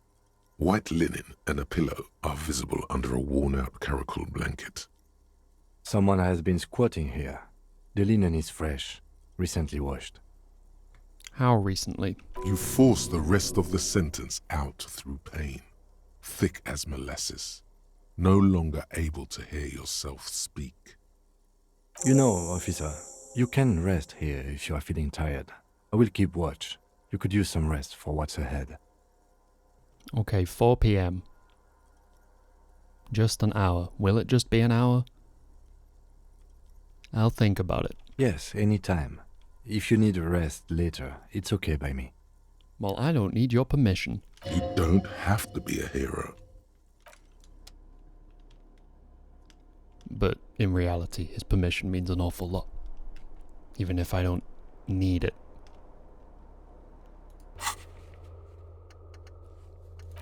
Rest in the flak tower. Your damaged physique has earned its rest, no matter what thoughts and dreams it may bring. Well, that's worded as an omen. The large blast door blocks your path forward. You have to get it open, maybe from the console, if there's a button. Oh, there's a button, alright. There's even a slide.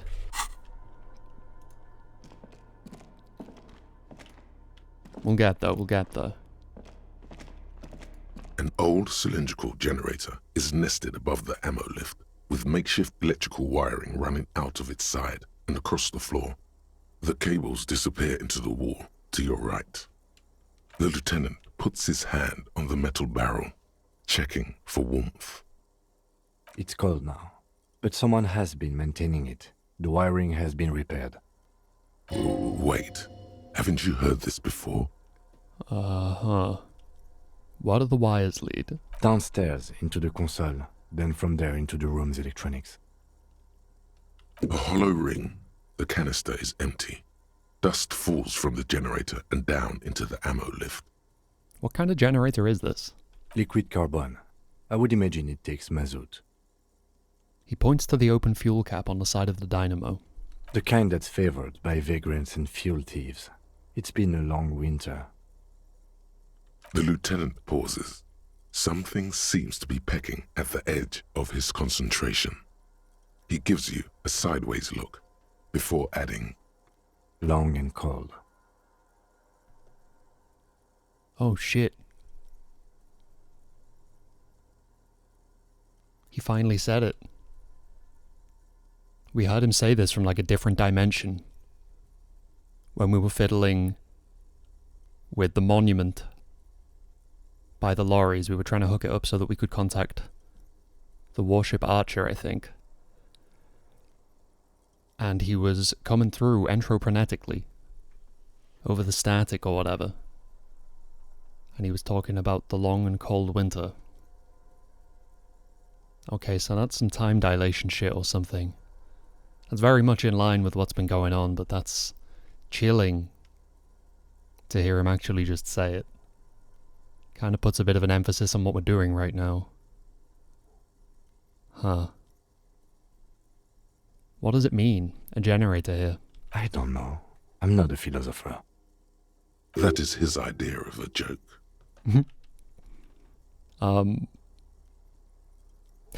God, I wish I still had anti-object task force, even though I probably shouldn't kick the generator. It seems useful. It seems important. I meant, why is it here? Someone with basic electrical skills has restored it in order to keep the room warm. Maybe it's the fire guy. The wind outside picks up suddenly, with a faint howl. Inside, it's warm. Where did I get fuel from? How long have I had this?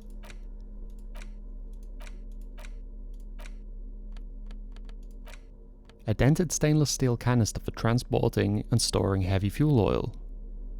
A logo on its side has been partially stripped over years of use. Okay. I think I thought this got consumed when I painted on the wall, but of course I didn't actually paint on the wall in this playthrough. I mean, I did, but then I reloaded, because it involved spending all my points on conceptualization. I just wanted to see what would happen, and take a screenshot so that I could make that. Because I feel very, very attached to these words for some reason. And the simplicity of them. And the visual presentation of them. Must have been that font genius that Irritable Bowel Syndrome was talking about. You love to see it.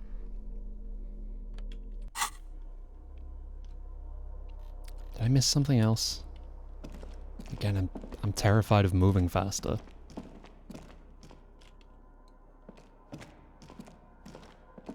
Fuck it. I'll just pour it in. How bad could it be? This old cylindrical generator waits with its fuel cap open. The lieutenant assists you, holding the canister up to the fuel tank as you tilt. Dark brown, viscous fluid pours out, and the room fills with a chemical smell. And our hands accidentally touch? There's a red starter switch on the side of the cylinder and a start rope on the other side. The lieutenant flicks the switch. And I pull the rope. The recoil start wakes the old generator up. The machine sputters like an old warhorse before settling down to a rattle. That should do it. Okay.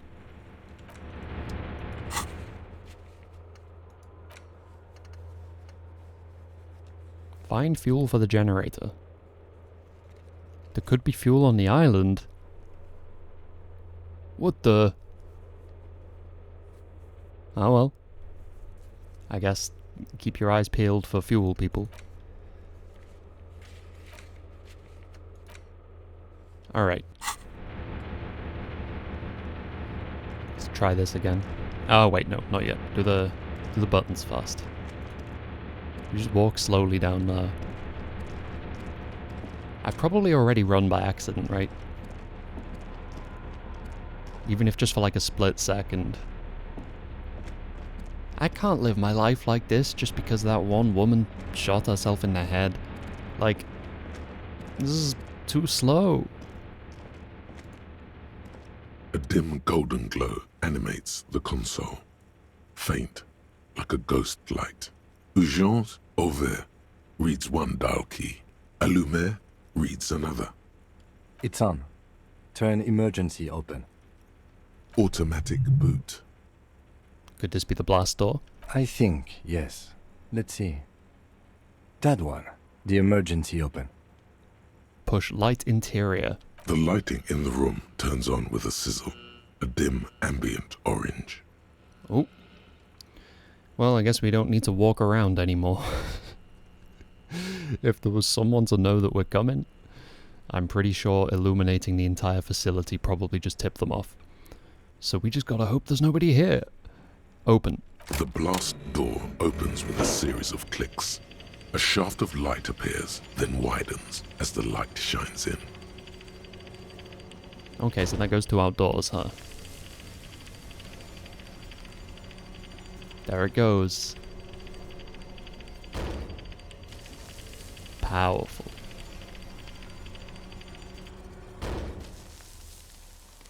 A sudden wave of anxiety makes your skin crawl.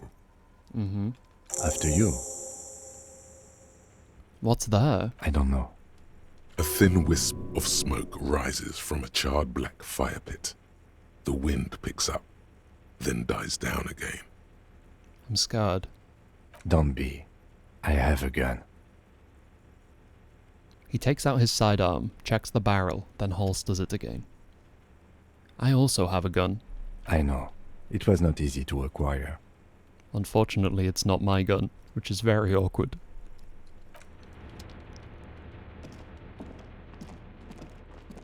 Where does this go? Okay, I'm gonna go do the white check.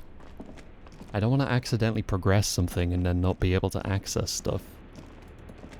But fuck walking around, the lights are all on, the generator's making a huge noise, like... This is not a sneaking mission anymore, if ever it once was. Soft covers, serialized fantastique and detective stories, animal adventures, a magazine for electrical engineering, and an international thriller. Also, oh yes, under the bed, there is a rather extensive collection of critical theory, that is, dour, life non-affirming left-wing literature, published by small imprints such as Abattoir Firm and Elysium. It's not exactly like reading. Look, Kim, a book, left wing, I have no comments, do you? Look, Kim, powerful communist theory, rigorous and truthful. Ooh, Sia. I agree. Humanitarian sciences. It stands out. Not a lot of critical theory around in Havashol West. Critical Terry? I don't think we've met him. When's he gonna show up? Your incendiary remark has failed to provoke him.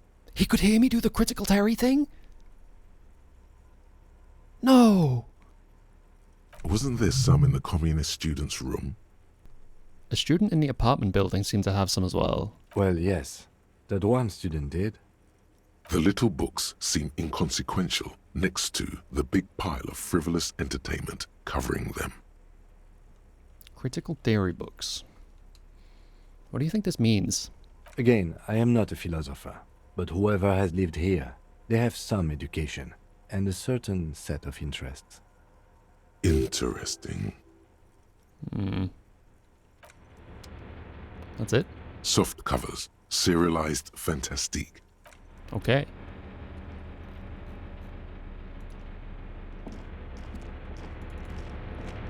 So, if that seems like the big ominous way forward,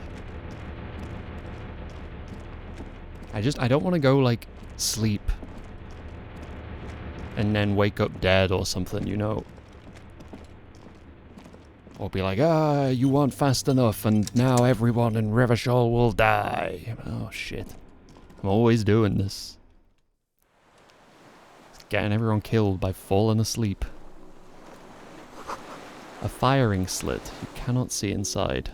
I don't think I should be out here.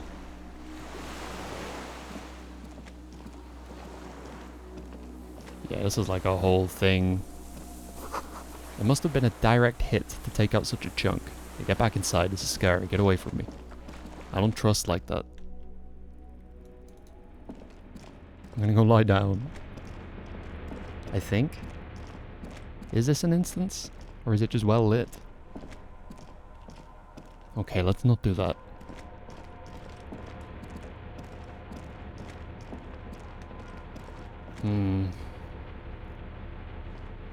Guess I should probably lie down.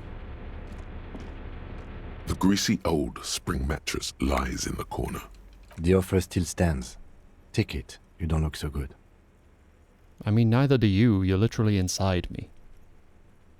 Very concerned for both of us right now. This looks agonizing. The bed is quite inviting, all things considered. It's much warmer inside than out there.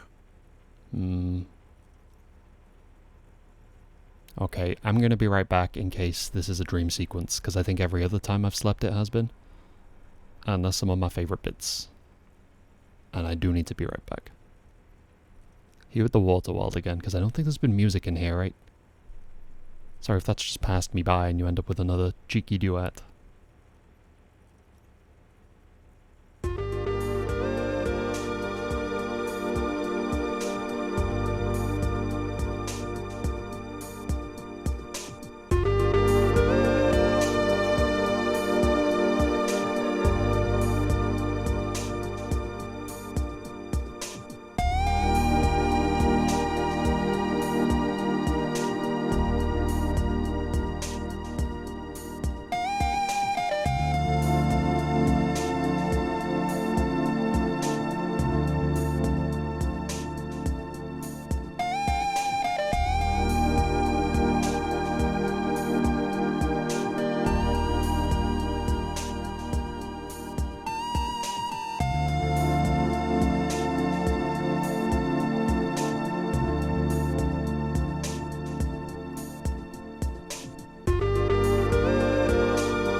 Okay.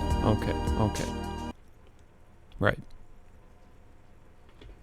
Things back in order, hopefully.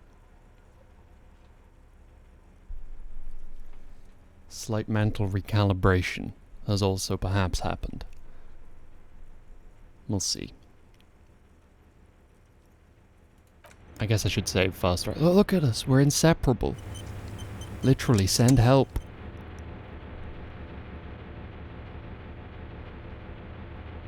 He's making the most of his free arm. Guess I'll do the same. Okay. The greasy old spring mattress lies in the corner. Fresh linen under the heavy caracal cover. Okay, it's 4:21 in game. We'll see when we wake up, if we wake up. The offer still stands. Take it. You don't look so good. See, my brain's doing all kinds of dumb shit now. It's like, what if this is like pick an ending and you can go out the door or you can just go to sleep and die, and then that's like... I don't think that's what it's doing. I don't know what it's doing. I really thought the game would have been done by now. I'm so happy it's not, but... The bed is quite inviting, all things considered. It's much warmer inside than out there. Maybe a little shut-eye. Just an hour. You face the concrete wall. There's less light there, in the dark corner. Like a dog you lie there. You didn't realize how tired you were. Your body is still nowhere near healed. Curl up with your knees close to your chest. The blanket feels cold. The entire room does. Concrete and cold. Minutes pass. Half an hour maybe. The sounds of the sea beyond grow distant. Your eyelids close. Until you feel yourself standing up in the darkness, right next to the mattress. Slowly, the world begins to hatch from the blackness. It's evening.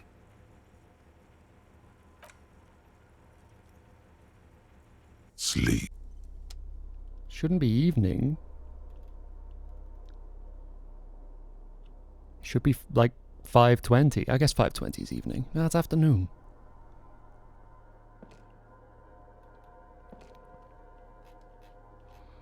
Oh my god, is Kim dead?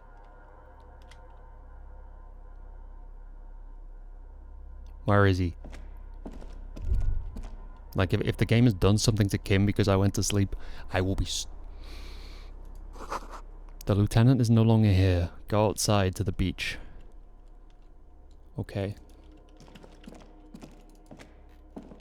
I'm troubled by the fact that I don't have anything.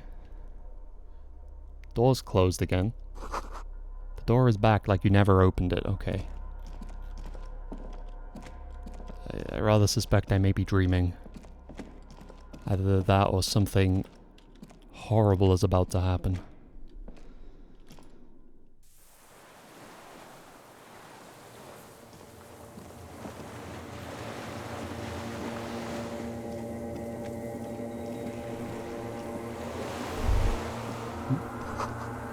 Go down to the chain. There's something there.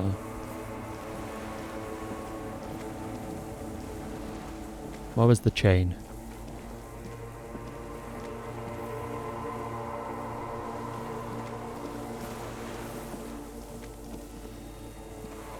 I thought the chain was on the way in.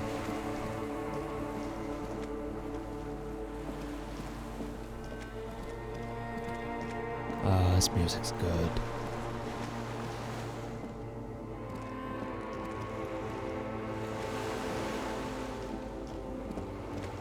Thought bubble. Walk into the water now. Oh, there's a chain.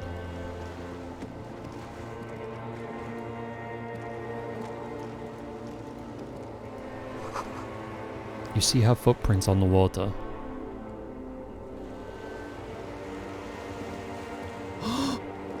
Is this because of the boots? Father. I knew I kept them on for a reason. Oh, fuck. Is that Video Revachol? Dolorous day. The innocence of humanism, internationalism, and the welfare state turns around to face you. She has an airship airbag in her hand. She seems to be in a hurry. You may not be able to take this. Not this time. Not anymore. Hey, Hey, how are you doing? I'm doing really good, actually.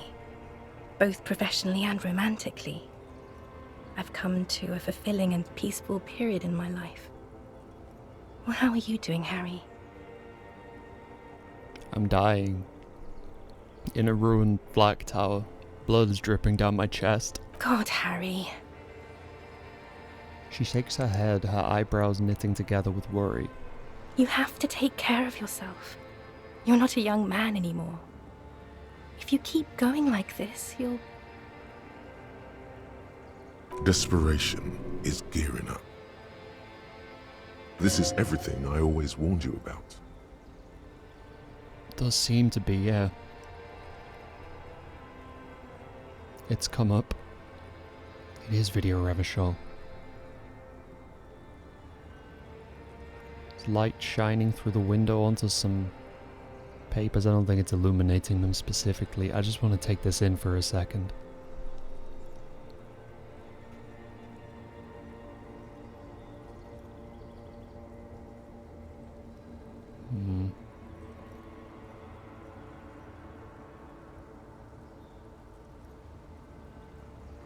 Where are you going? I'm going to Morova. To live there, in Grad. It's 1 million kilometers away, Harry. Might as well be another lifetime. What's in the bag? Just my scepter, my globe cruciger, a spare silk gown, a toothbrush, travel documents, the crown of immortality. Crown of Immortality? Aren't you already wearing one? Oh, this. She corrects the wreath on her forehead. This is just a wreath. The crown of immortality is made of rarefied light, mana and raw palladium. It was passed on to me by the rulers of late antiquity. She looks at the suitcase, not knowing what more to say. Then, over her shoulder. Silence. Her nuptial gown flows in the wind, wraps around her holy body. Anyway. Your skin's so holy and soft. No, Harry. It's just regular skin. I'm not as beautiful as you always thought I was. Let's not get into. You are. None of the others are as beautiful as you. She does not answer. There's that expression again. You have to say something. All the stars burn in absolute silence. Have you ever realized? The poetry thing is not going to help. It's only going to make things worse. I really have to go. I don't even know how you got here. I'm sorry. I'm foam. All I can do is foam. It's meaningless. Oh, don't be so hard on your self-conceptualization. I actually really like you. And you tried. Can you stay for a moment? We need to talk. We need to have one more massive, epic showdown. No, Harry. No. I don't want a massive, epic showdown. I want to go to the aerodrome. I have tickets for the 10:20 flight to Morova. Really. We don't have anything to talk about anymore. Every combination of words has been played out. The atoms don't form us anymore. Us. Our love. Our unborn daughters. It's all gone. I have to go to the aerodrome. I have to leave Revachol and you. And you have to be alone. In hell. Forever. That's just the way it is. Oh God, whatever you do, don't try to kiss her yet. Not after that. You're still reeling. You'll fall over if you try now. That doesn't seem like something I should try at all. Oh my god.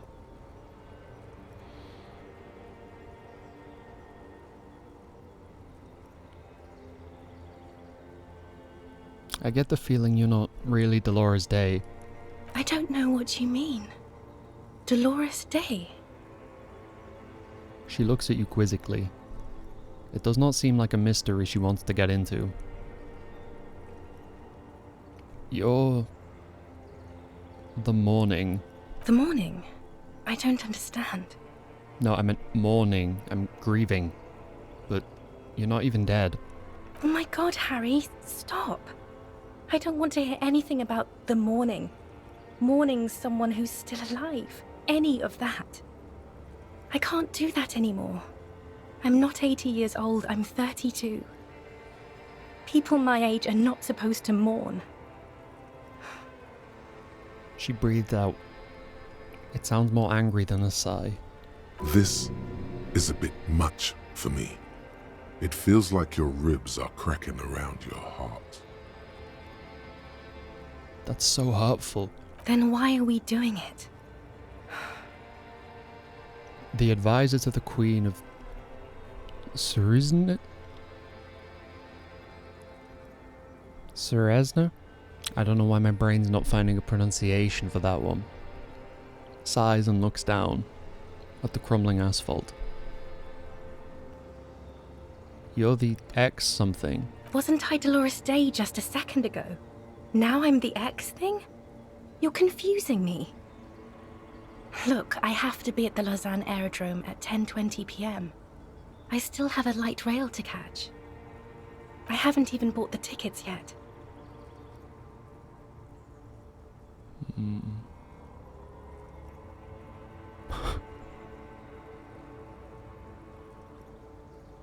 I should have gone even deeper, to a place where I never met you. Because it's impossible to meet people in the abyss of the void. Great. It's the abyss of the void. Soon it will be the gloaming, then it will be the world ending. My friends are waiting for me on the platform, Harry. It's impolite to... What?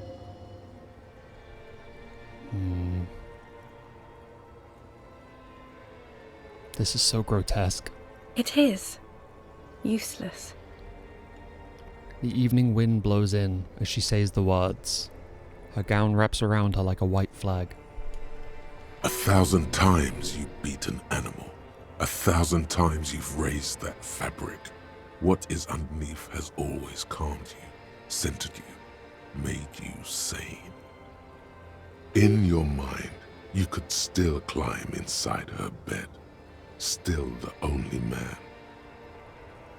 I've heard you before. You're the voice on the phone. Oh, Harry, you shouldn't have done that. She shakes her head very slowly, her white hair brushing her shoulders. Do what? Call me like that. It wasn't me, it was my hand. My fingers called you. They shouldn't have. They really shouldn't. I was in Morova already. Safe. In the warmth of the night. Wrapped in my future love. There, I think of you less and less. Whole weeks go by without me remembering you. Months already. Soon it will be years without the hurt. I sit there in Morova, in the holy gratitude of my bliss. I put my hand on my belly and smile. The air gets cold around you. She looks down on her stomach, then up at you. Her eyes are full of tremendous distance and mystery. The death blow is coming. Looks like it. Black-eyed dogs wander the alleys. Apple trees hang their bony limbs low over the patchwork of roofs. Red and black. Revachol West, the evening sun. She's left and bloomed, far away from us, our vast soul. Your name. Means pain. I don't want to say that. Why? That's what dolor means. You're the symbol of pain. Great. Now I'm the symbol of pain. The smile immediately disappears from her face. The air remains just as cold. That was not the death blow yet. You saved yourself. For now. Keep stumbling around, and it will happen. On second thought, you're Dolores Day, Queen Regnant of the territories of Mundi and Insulinde, and nothing else. Yes, Harry. I am. Things have gotten much better for me, now that I am the ruler of the known world. Oh God, it's already so late. I have to go, Harry. At least she's being cool about me standing here with a gigantic multi-tool in my hand. It's a little awkward. I probably shouldn't have taken it to bed with me. A tiny golden watch with red straps around her bony little wrists. Okay, let's take a look. I don't like where this is going. I bought you this figurine of a headless Fallen Rider. I don't want it. It looks expensive. I don't want it. I thought you liked figurines. I thought the figurines were for getting you back. That's not what figurines do, Harry. But then the figurines didn't do anything. She looks at the headless Fallen Rider between your fingers and doesn't know what to say. What about dice? I had some custom dice made in this place. A doomed commercial area. Harry, I don't want things. I want to go to the aerodrome. Okay, I won't give you things then. I didn't ask for things. It's too late to give me anything. I would have liked the headless Fallen Rider back then. That gave me an achievement. Called The Figurines Won't Win Her Back. True enough. But you said I have a vast soul and you'll always come back to it. We both said a lot of things. We were very young. It was her. I can feel it. I can see it in her tender long fingers, in her wrists. Her hand wrote it, said those things. Actually, you didn't say it, you wrote it in a letter, a handwritten letter.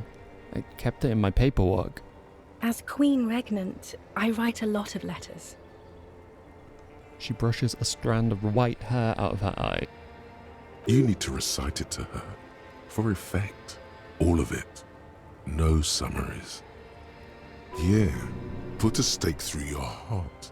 She'll get hurt too. Collateral damage. She won't get hurt. She'll bend out of the way. This is fucking brutal.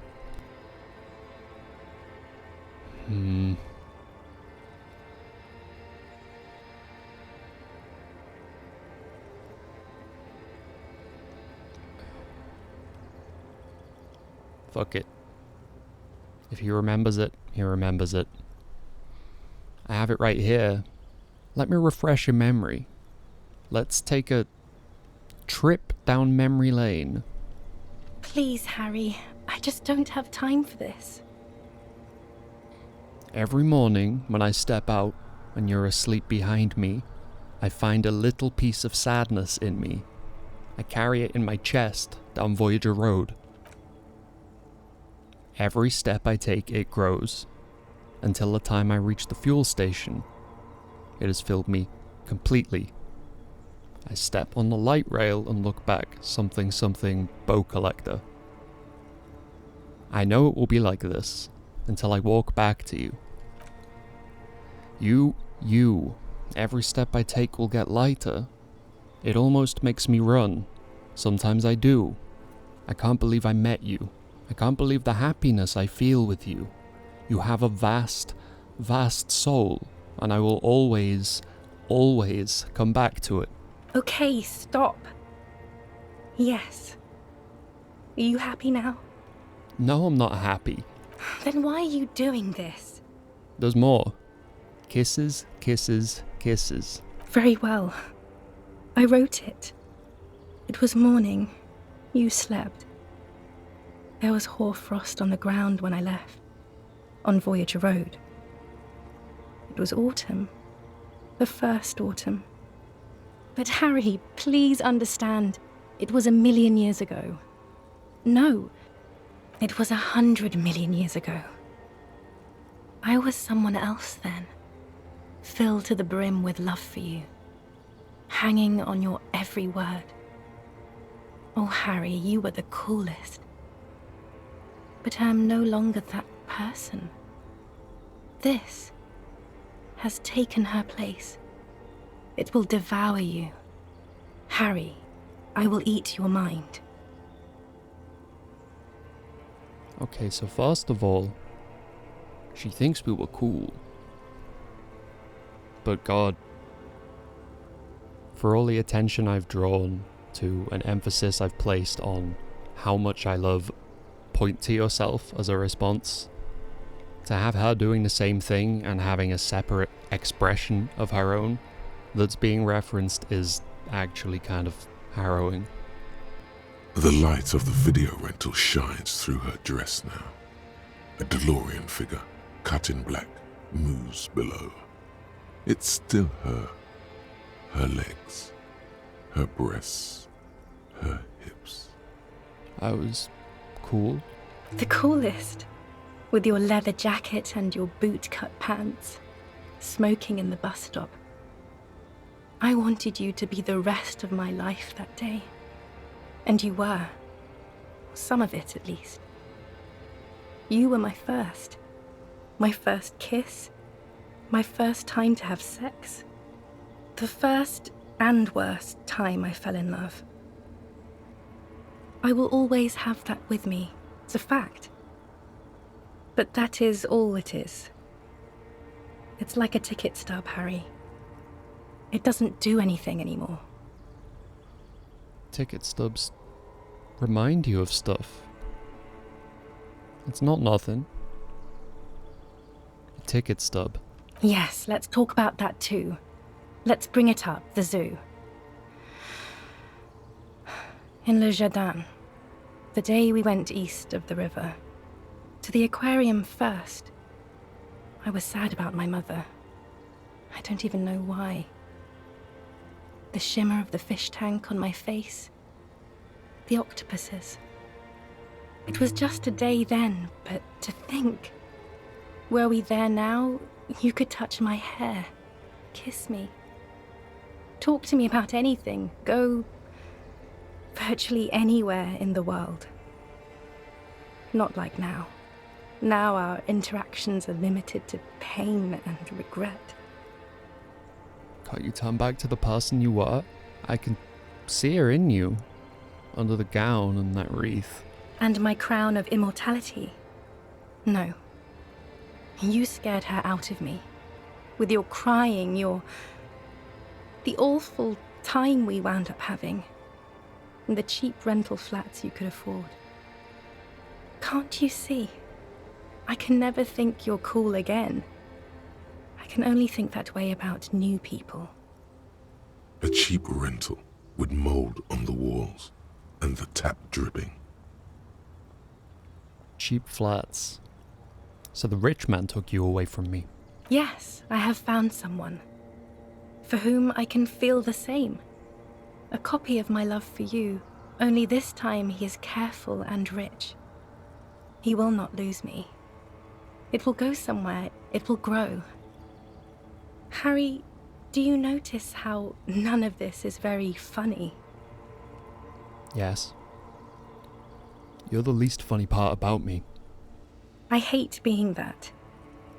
I don't want to be anything for you. I hope the decades it takes for you to get over me have already passed. So what now? What happens now? What's the next thing we talk about? Is there really anything left? If not, we can always repeat one of the things we have already talked about. Talk about it again. If you do not feel like doing that, you should let me go to the aerodrome.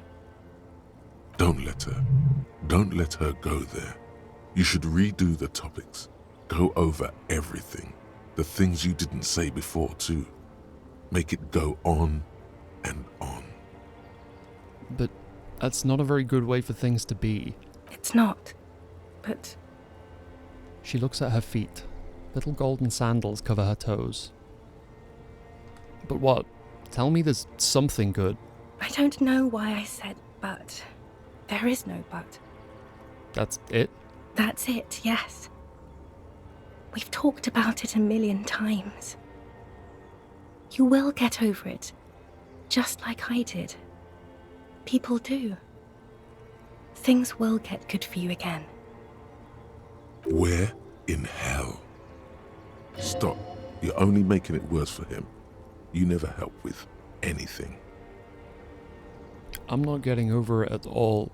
It just takes some time. For you, I think it will take something like 20 years, maybe? It was hard for me too, you know? I used to think I couldn't live without you. She looks you straight in the eye. Her iris is a light blue, flecked with green. But I can. It's not.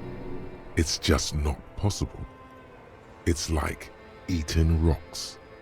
You just can't do it. 20 years? That's so much time. Yes. It only took me 1 year, maybe 2. Phew. She smiles and wipes her brow in relief. So you felt that way once? That you can't live without me? Yes.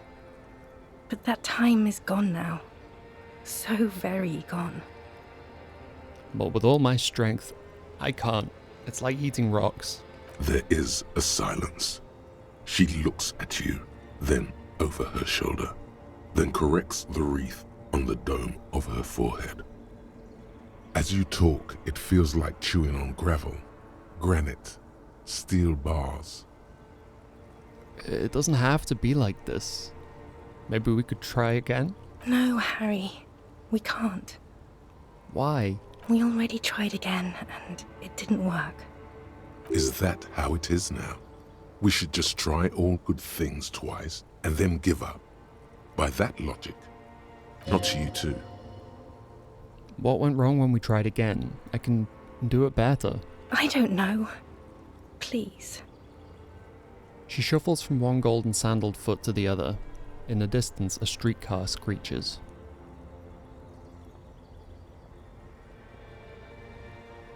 Why? Why can't we be together? Harry, we can't be together because you're insane. Oh. Her eyes turn to sorrowful ovals. I'm not insane. Don't say that. They're turning moist now. Her eyes. She slowly shakes her head and tries to get hold of herself, brushing her hands in her gown. What do you mean by insane? You know what I mean. In case you haven't noticed, I'm a cop. It's not easy work like some kind of academy or something. A cop? You've worked there for so long you can't even talk like a normal person anymore. It's always lists with you. Questions. They're not lists, they're trees. This is another one, isn't it? We're in a tree right now. Yes, but it's not possible to talk without trees. It's not just the lists or trees or whatever. You get sad, Harry. Too sad. People can't get that sad. It's impossible to watch. Other people get sad too, but not like you. You stay down for years, and then you start beating things. You get violent. In conclusion, you're ill. You're an old, insane man. And you have to be in hell until the end of your life. And I have to go to Morova. Okay. Jesus Christ. Sorry, Dolores Day. I've taken responsibility for my actions now. I'm a new man, weighty and normal. She doesn't know what to say. I'm so fucking normal right now. Yes, okay. I'm glad. I mean, I'm a moralist. The other moralists almost took me away on that airship. I'm not a broken, insane man who can't live without you. I know I made mistakes, and I've taken full responsibility for all of them. So, you can live with me again if you want to. I'm better now. It doesn't sound like you're better at all, Harry. It doesn't even sound like you're a moralist. It just sounds like you want to win me back or something. I don't want you to try that anymore, okay? It's too sad. I need to go. Total annihilation. We got annihilated, Harry. It wasn't about responsibility at all. It was always only about you having no power at all. Over her, yourself, anything. That's why they didn't take you on that airship. You're insane without her. I didn't know there was ever a consideration to be made that they would take me on the airship.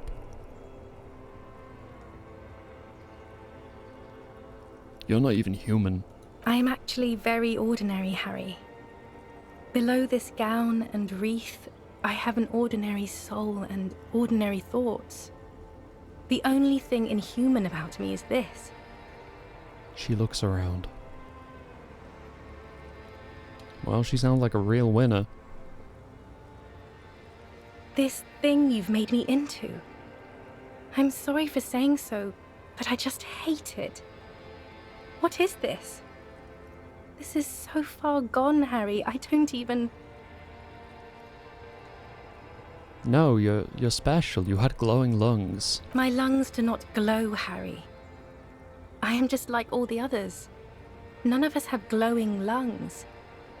Stop making me into some kind of... I can still make your lungs glow. I know I can. If you only let me. No answer. The arches of her brows quiver as she looks you in the eye and backs away from you. A warm gust wraps her gown around her waist and between her thighs.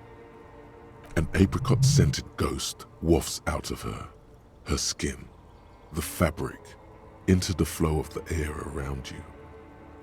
All the roads will miss her footsteps when she's gone from here. A completely different world. I want to go back to the completely different world. The see-through world with you. Please, Harry. I don't understand what you're saying. You're pitiful and frightening. A smoky apparition of its former self. You're a mass murderer. That is very contested by modern historians. Very contested. Plus... She tramples her little feet for warmth. You're only saying this because things didn't work out between us. I have to go to the aerodrome now. I don't have time to defend myself from these accusations. Would you say you haven't behaved like a mass murderer with me? You were very bad to me too. We've talked about it like 7 million times now. I don't want to do that anymore. Don't go.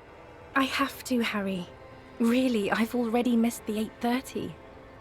I'm gonna go now. I was wrong.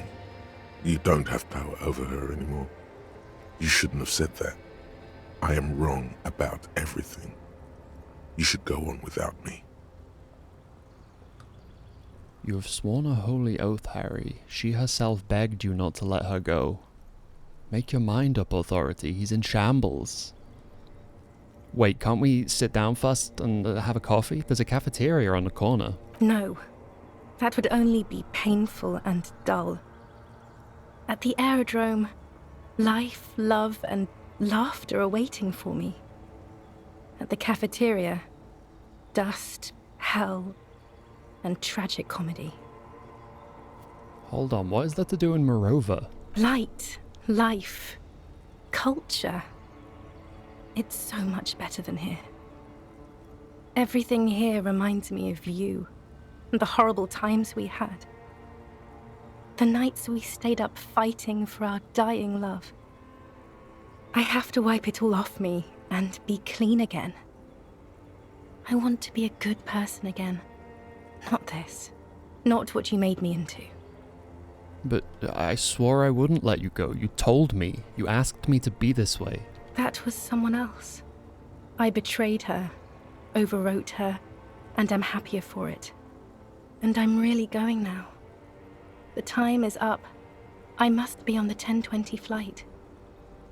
No. Yes. I didn't even try to kiss you. Will we see each other again? I won't see you, but you will see me. How can that be? Oh, Harry. This is a dream. Can't you see? I'm already in Morova by now. Who knows how long ago this happened? A year? 2? 5 years ago? How will I see you again then? Right here, tomorrow night. Once this dream starts happening, it keeps happening. 3 times a week, at least. And Harry, it really, really looks like it started happening again. There's the video rental. I'm suffocatingly beautiful and young, and I smell of tutti frutti chewing gum, like I did that time when I asked you for forgiveness, after leaving you the first time, so long ago. But this is intolerably bad. Oh yes, this is real darkness. It's not death or war or child molestation. Real darkness has love for a face. The first death is in the heart, Harry. See you tomorrow.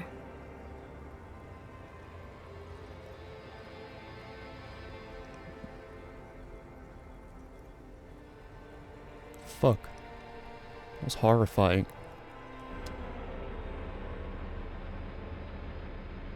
I just want to go on record and say I think things such as war and child molestation are also real darkness. I may not agree with How was your sleep? Her Majesty on that one.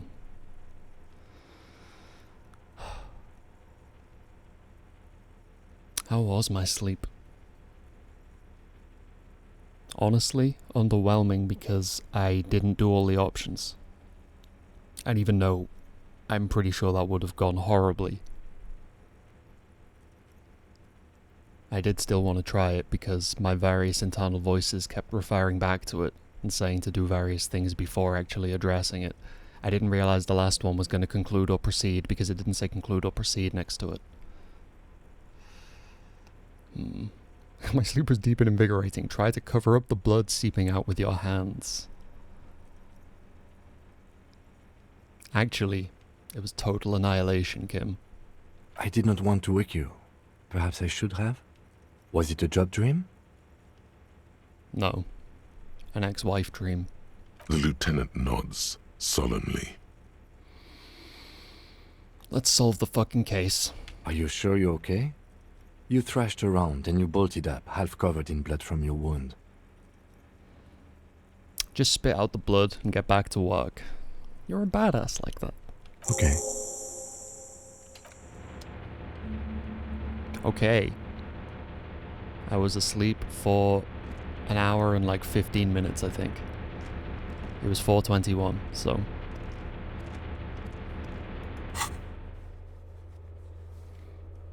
Well, I'm gonna at least take a moment, but I also kind of wanna redo that. I don't normally scum, but I felt misled out of the end of that conversation. Plus it allows us to have like a cinematic do-over where I'm not holding a Kvalsund multi-tool the size of my own body, which might benefit the overall feel. But I'll have to see. If I do redo that bit, most of it will be skipped. But my brain was also saying, you know, my in-game brain was also saying, hey, redo them and do all the options. And I kind of want to, because that's some of the most intimate and accurate background information about my character that I've actually been provided with the entire game long. And I definitely didn't get it all. So, yeah. Hey Bingus, it's good to see you. Sorry, I briefly had my chat off the screen because that sucked me in, because yeah, that was intense. Good to see you though. Hope you're doing well. I feel like all I do when I play this game is take BRBs, but at the same time, I look when I'm done streaming and it's like, oh, that was like 5 hours, huh? Oops.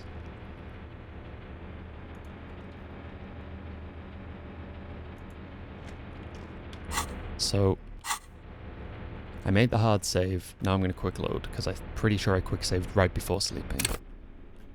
I did not. That's all good.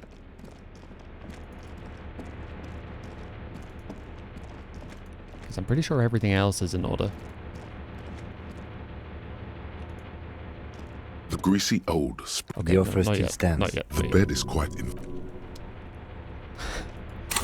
I took a BRB, did the dream, and now I'm doing the same thing again. I'm far too it. Don't take a gun into the dream. Maybe. Ah, you know what, actually? Fuck it. Naked dream time.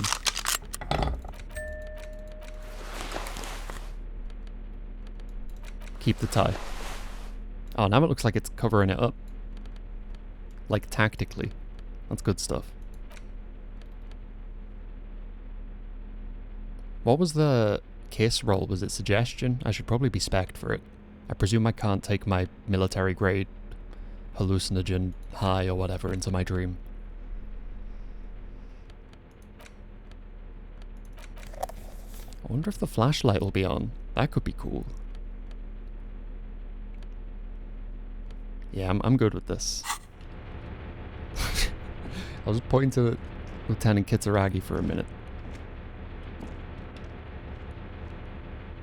Lovely stuff. Oh, look at the shadow that he casts. Mahusive. Even his glasses, you could see around the frame. God, that's good shit. That's a good shadow. Damn. I want that on a coin. Like that exact perspective. That's the money we should be spending. I'll be back in a second again. It will be brief this time. Not gonna be making coffee or anything like last time.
Okay. Round 2. fight. Get me in here. The greasy old spring mattress lies in the corner. Fresh linen under the heavy caracal cover. The offer still stands. Take it. You don't look so good. The shade. The bed is quite inviting, all things considered. It's much warmer inside than out there. Okay. You face the concrete wall. There's less light there, in the dark corner. Like a dog, you lie there. You didn't realize how tired you were. The blanket feels cold. You feel yourself standing up in the darkness, right next to the mattress. Slowly, the world sleeps. Slowly the world sleep.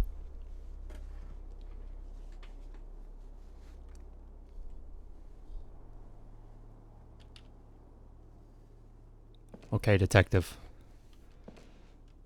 Yeah. Flashlight time. The lieutenant is no longer here. Go outside to the beach. At least I know now that I've completed the sequence technically, that nothing bad happened to Kim while I was asleep. Because that was a real concern. I thought you might have been killed. Or just like left. That'd break my damn heart. Like, fuck this wounded man's sleepy ass. I'm leaving. I maybe didn't need to word it like that. I wasn't aware of how it sounded till it had already come out my mouth. Go down to the chain. There's something, At least I get to shine a light in her eyes this time. Presumably. What's that over there? Other buildings.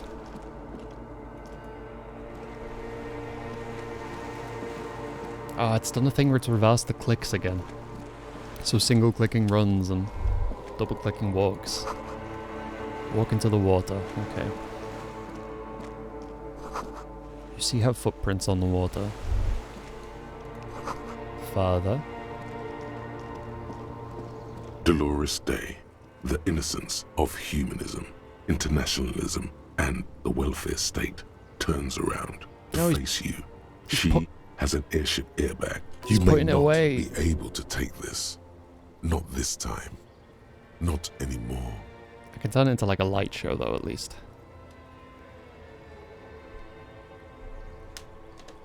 I keep getting it stuck in my other monitor.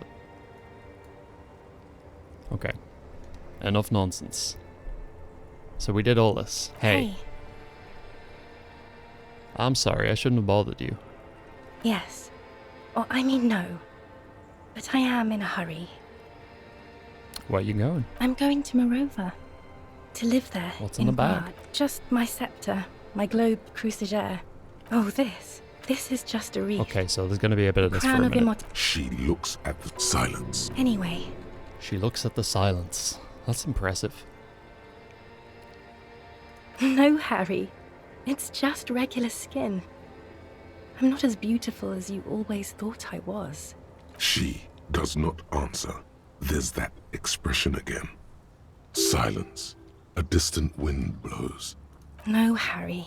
We don't have anything to talk about anymore. It's all we gone. do. I have to... Oh God, whatever you do, don't try to kiss her yet. Not after that. You're still reeling. You'll fall over. I don't want it. Figurine. That's not what figurines do, Harry. But figurine. She looks at the headless found rider between Dice? Harry, I don't want things. Okay. I didn't ask for things. It's too late to give me anything. It's not. But... That's it? That's it, yeah. Where in it? Stop. You're only making it worse for him. You never help with anything. Maybe. I think I've reached the end of the investigation. See? It just takes some time. But I can. It's not. It's just not possible. Yes. Yes. There is a silence. As you talk, it feels like chewing on gravel, granite, steel bars. No, Harry. We already tried again, and it didn't work. Just getting through to where I haven't how been. It is now. We should just try all good things twice, and not you too. I don't know. Harry, we can't be together because you're insane. Insane, like cool insane? They're turning moist now. Her eyes. She slowly shakes her head and tries. You know what I mean. I may know what you mean. No, you don't. You've worked there for so long, you can't even talk like a normal person anymore. It's always lists with you, questions. I don't have lists. Lie. This is another list, isn't it? Lists are normal, everyone has them. I like my lists. No, it's not a list. It's not just the lists. You get sad, Harry. Too sad. People can't get that sad. It's impossible to watch. I know. Other people get sad too, but not like you. In conclusion, you're ill. Yeah. You're an old, insane man. And you have to be in hell until the end of your life. And I have to go to Morova. She's really just piling it on her. Loser! You're a loser! Are you feeling sorry for yourself? Well, you should be, because you are dirt! You make me sick, you big baby! I get a feeling you're not really Dolores Day. I don't know what So that's you all I'm mean. hearing in my head this whole time. Dolores Day? It's an unprecedented level of disrespect. Wasn't I Dolores Day just a second ago? I haven't even bought the tickets yet. I should have stayed down. My friends are waiting for me on the platform. I can't let them wait. It is useless. 1,000 times you beat an animal. In your mind, you could still climb inside her. The morning? Oh. I don't understand. Um, Oh my god, I still can't doing do this, that still doing anymore. this. This is a bit much for me. It feels like your ribs are cracking around your heart. Good. I think I feel a heart attack coming. Then why are we doing this? Oh, Harry, call me like that. They shouldn't have. Months already. The air gets cold around you. The death blow is coming. Black-eyed dogs wander the alleys. Apple trees hang their bony limbs low over the patchwork of roofs. Red and black. Revachol West, the evening sun. She's left and bloomed. I thought I had a Far higher away logic from check on this us. before. Oh yeah, I was wearing Our clothes. vast soul. My bad. It's Dora. That's what the voice said on the phone. Funny how now I'm naked and I don't have the bonuses, I actually get it on the lower percentage roll. That almost feels scummy of me. I just didn't know the thing I picked last time was going to end the conversation. I was trying to do every option before I did that one. Normally it says proceed. Dora is short for Dolores. Dubois, yes. Dora Dubois. Are you Dora Dubois? Oh no, no. We're not doing that again. Oh. That was not the death blow yet. You saved yourself. For now. Keep stumbling around and it will happen. Huh. Did I exhaust these? Wasn't I Dolores Day just a second ago? Yes. I haven't even bought the tickets yet. I'm glad we're having this conversation. I'm glad too, but I have to go. My friends are waiting for me on the platform. I can't let them wait.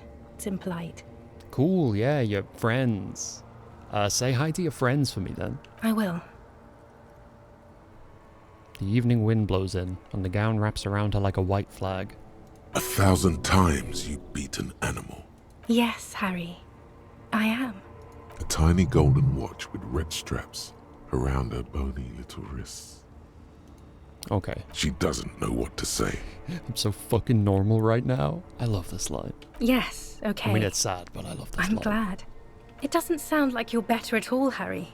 Total annihilation. We got annihilated, Harry. She doesn't know what to say. Yes, okay. You're I'm right. glad. I'm not normal. I'm shit. Do you know how much it hurts me to hear you say that? I'm shit, you made me shit. I can't do this anymore. I can't make you insane and shit anymore. I can't let you turn me into a bad person. I have to go. Oh. Total annihilation. We got annihilated, Harry. Yeah, that time we You really never did, had huh? any power. You never were a moralist. Or anything. You can't even be insane or shit anymore. You have to be nothing. Nothing without the light and grace of love. That was considerably stronger annihilation than when I suggested that I was a moralist. We both said a lot of things. It was her. I can feel it. I can see it in her tender long fingers, in her wrists. Her hand wrote it, said those things.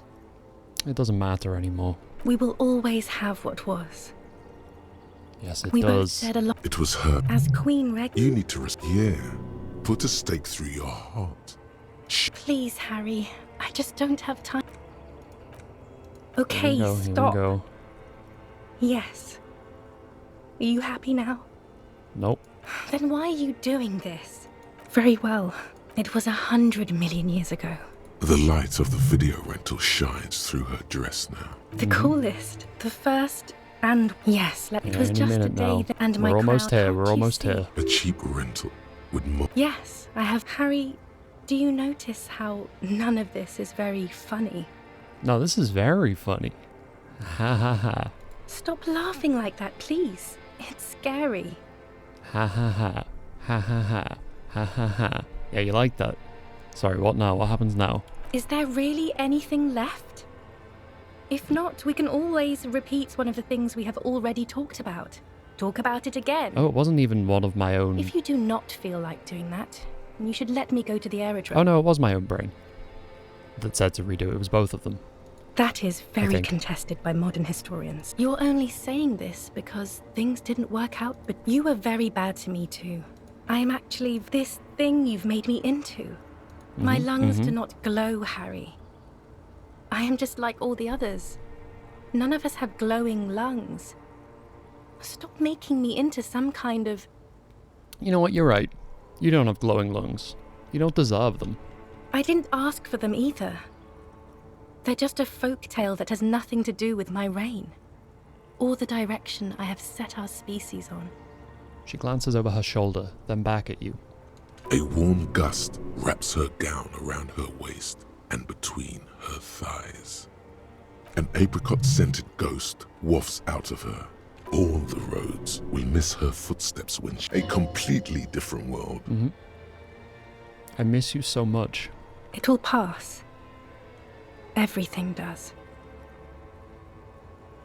I know you still love me.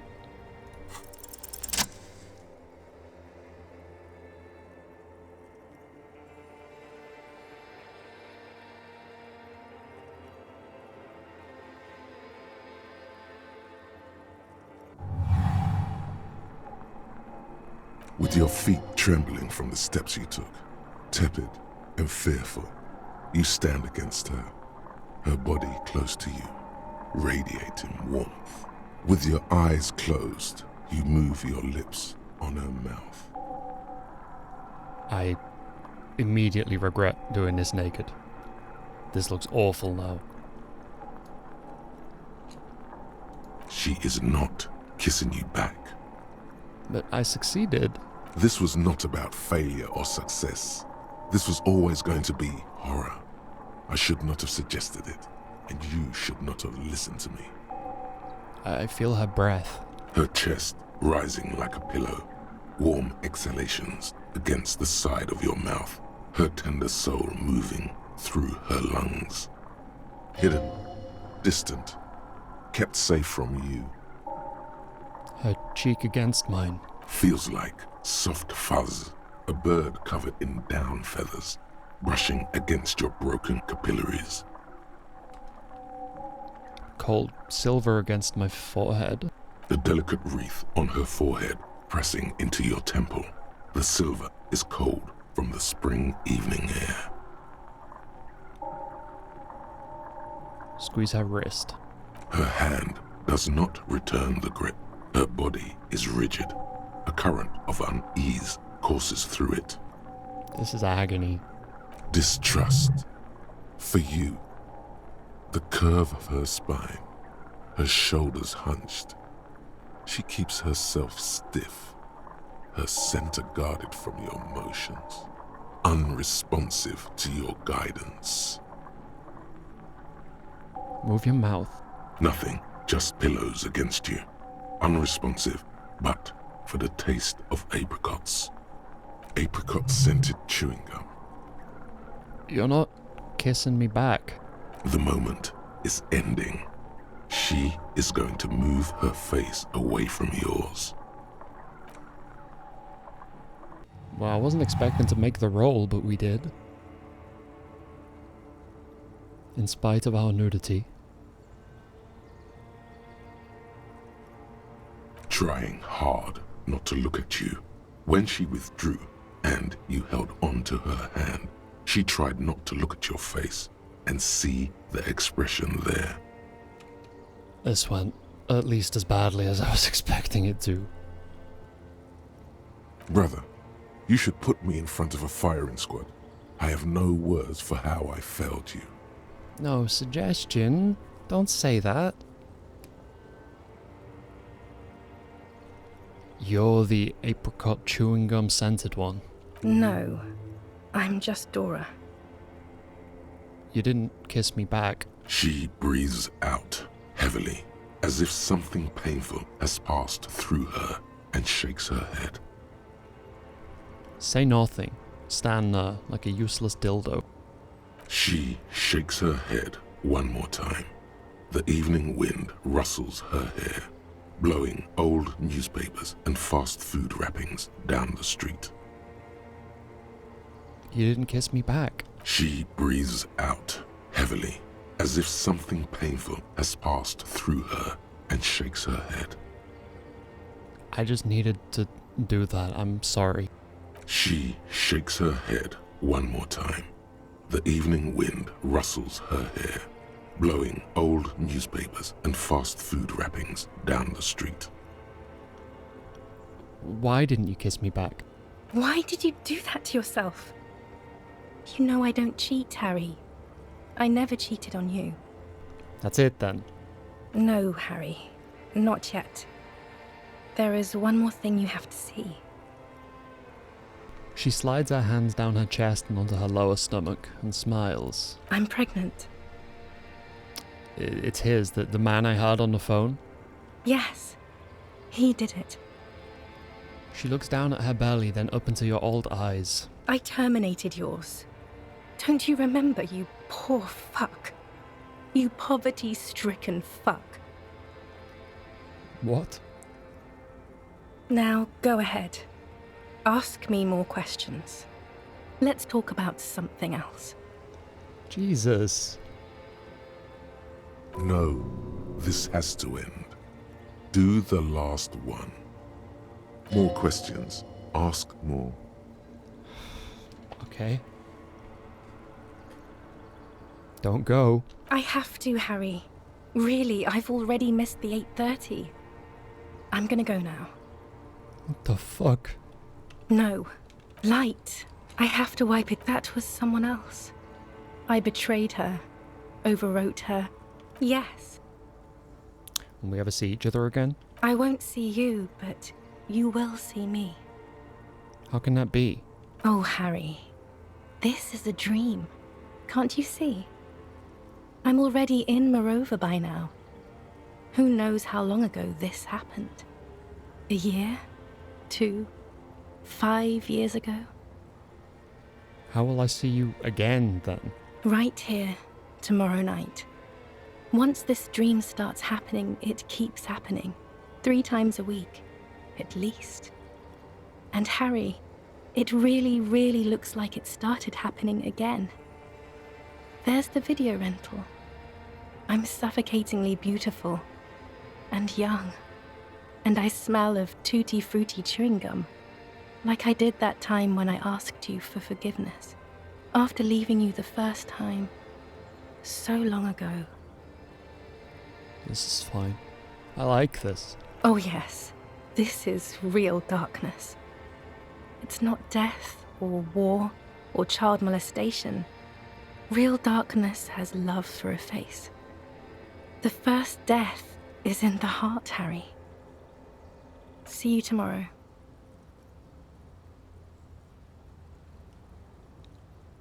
So there wasn't a whole lot that we didn't get the first time around, but what we did get was horrifying.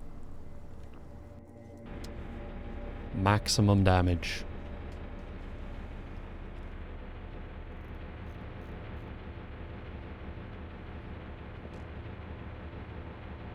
You're up quick.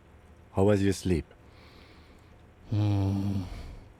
Total annihilation, Kim. I did not want to wake you.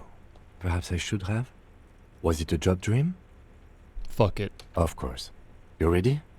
Let's solve the fucking case. Are you sure you're okay? You thrashed around and you bolted up, half covered in blood from your wound.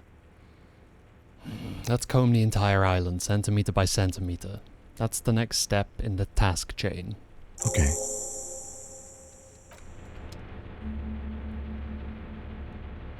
Okay, we're back.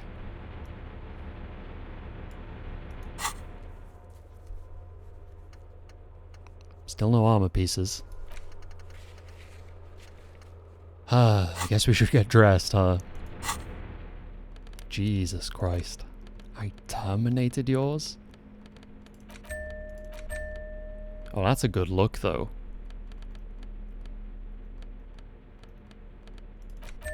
Oh.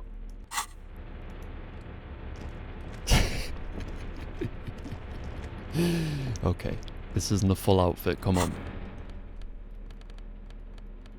Need to be a little bit more responsible. Just a tiny bit more.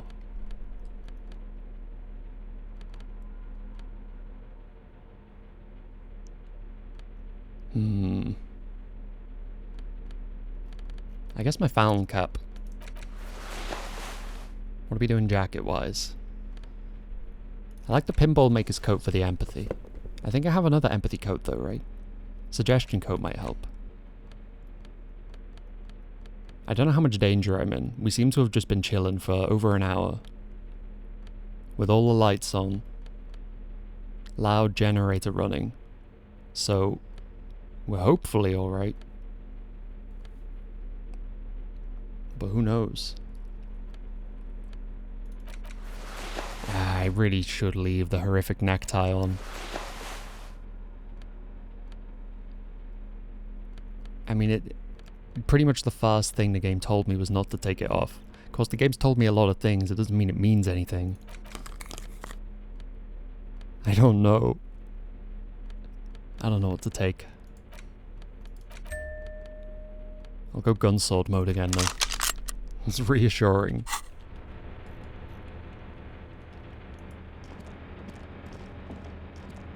So, I hadn't actually been out there. Ah shit, I forgot. Collapsed staircase. Just has to make me go around.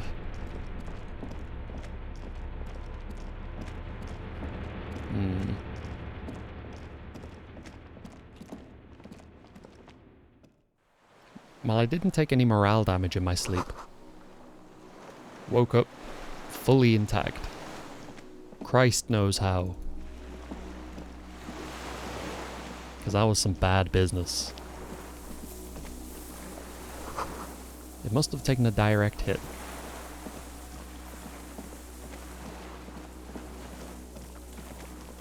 What's this? The pain in your pelvis makes you wince, then you continue. The inside of the fortress. You can make out the console and the blast door.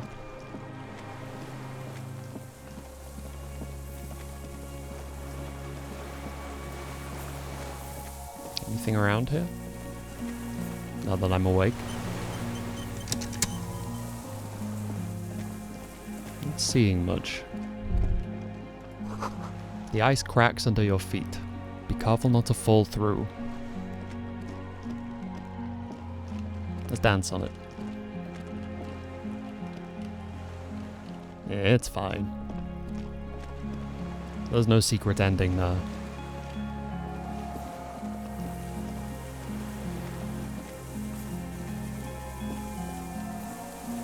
Is this going somewhere? The winch is broken. Rust has eaten what remains of the chain.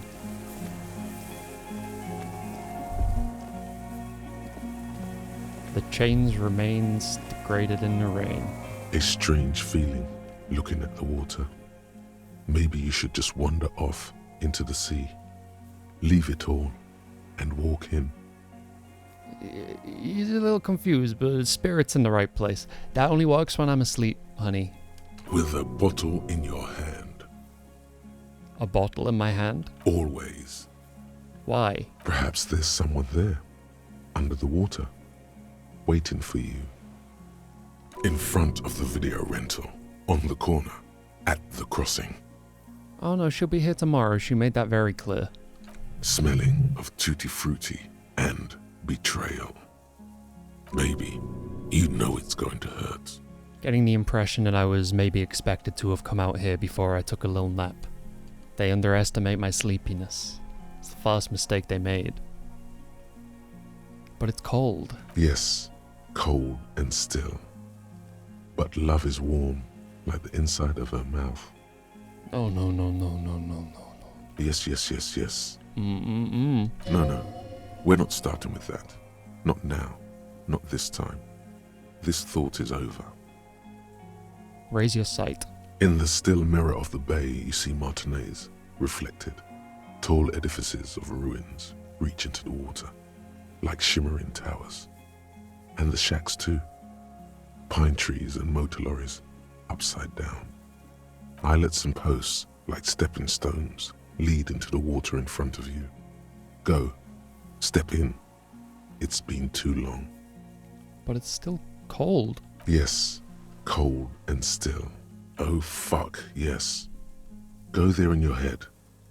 It's been days since you thought about her. A week. No, we're not starting with that. Not now. Not this time. This thought is over. Okay. Where were you guys before I took a lie down? I'm doing it! Somehow.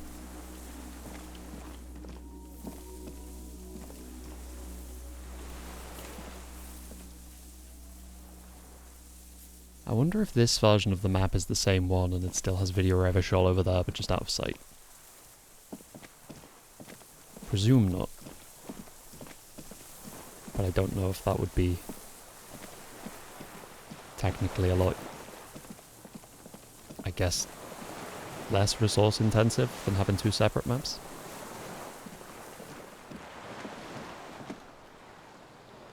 Was there anywhere else to go here? Still don't know why it reverses the clicking and the double clicking. It's confusing though. Oh, this is where the petrol was. We didn't need it, but... An old medicine cabinet newly stocked with Dramamine. Hello? Thank you. Wow, I really didn't need to stock up before leaving her. I'm rocking double eights. A weathered artillery map showing coordinates in the Bay of Revachol. Yeah, I'll take some more fuel, why not? It's almost 50 real. There's a rain-soaked mattress on a concrete slab, only half covered by the crumbling roof. At the head of it, double embrasures, firing slits like two eyes in the wall. This looks like a good place to aim from.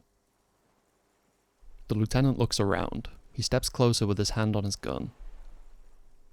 Inspect the mattress. A single-person mattress, modern, civilian use. Brand name, Marjorie. There's a fuel stain on the cover, along with cigarette burns. And an empty can of beans on the ground next to it, filled to the brim with cigarette butts. The silhouette of a tobacco picker adorns the paper filter. The brand, Tio Moteri. I saw the same brand of cigarettes extinguished at Land's End. Could be a coincidence.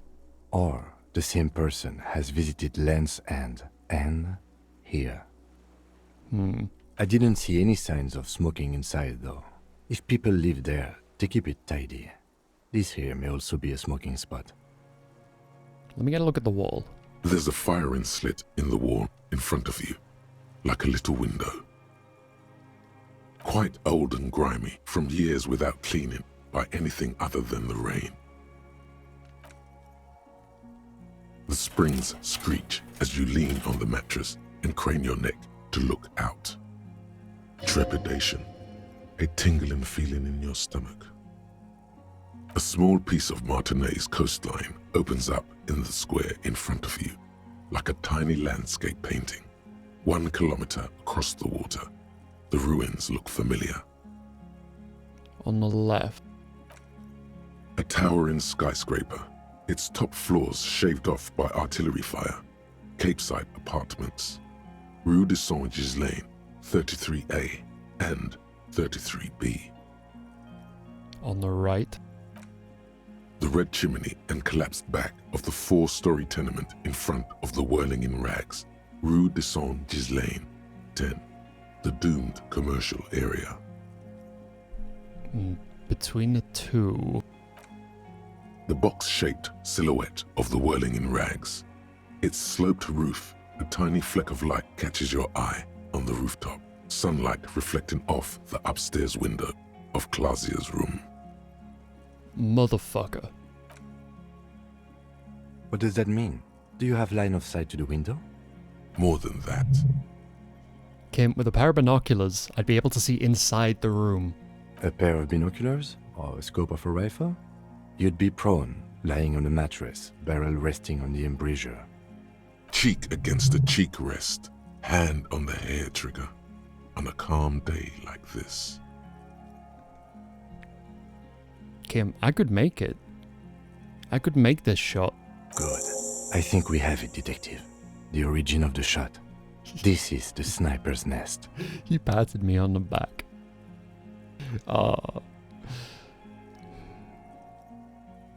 Why didn't we come here before? Why?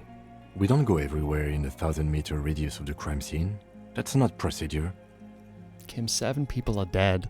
Don't beat yourself up, officer. We did not put guns in their hands or get them drunk. He looks north, over the fortification, then adds, We will make up for it. Here. I feel it. Could the shooter still be here? Where? He looks behind his back. In Martinez? I have always assumed it's someone local. He nods. He feels uncomfortable suddenly. We should move now. Okay. I was going to redo the dialogue to check, but that sounds enough like urgency that I'm going to listen, just in case it's paying attention. You feel eyes on your back. Someone's watching, but you can't say where. Is that the Coalition warship Archer again? Because that thing's been watching me for a while now, I think. I mean, it watches everyone, right? They at least seem to allege to. Part of that whole thing, I suppose. Lum fuel canister. There's still some fuel in this battered canister, a litre or two. The metal looks decades old. The logo of the automotive manufacturer Lum has faded on the side. Okay. Is this gonna be a fight?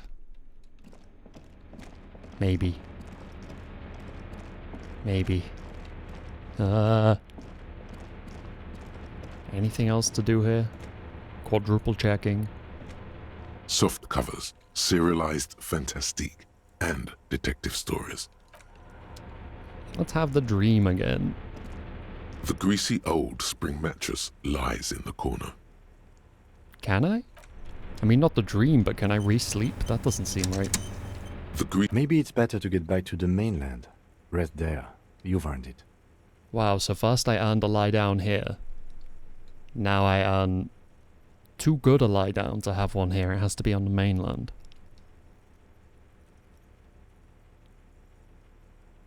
I'm being social engineered.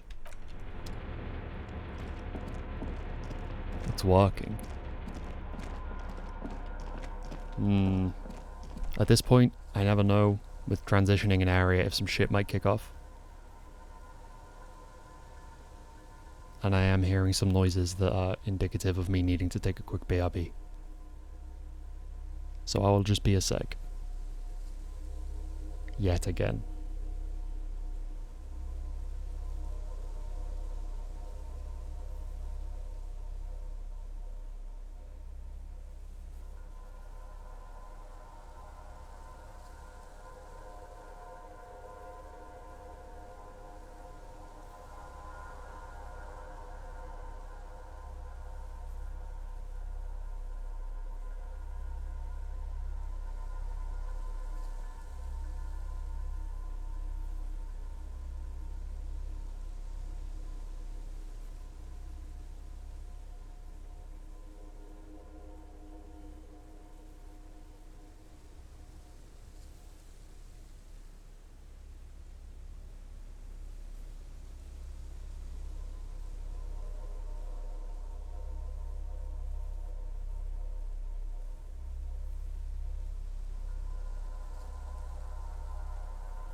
Classic. Someone's tried to break into the garage. You hate to see it. Anyway. Doesn't sound like they were successful. Not that they'd find anything they want in there. Okay, I probably shouldn't just run in. What's this? A rubber dinghy. It's deflated. Broken. Tag yourself, I'm the rubber dinghy. What's this? Small white flowers blossom all around you. Ah. You don't say.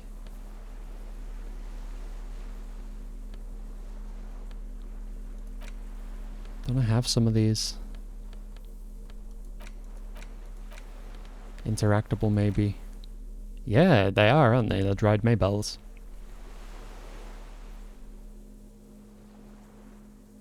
So what was the situation with these? 6 crumbling petals rest on your palm. They're white, a bell-shaped crown. What was this again, Kim? As I said, an Insulindian lily, or a maybell.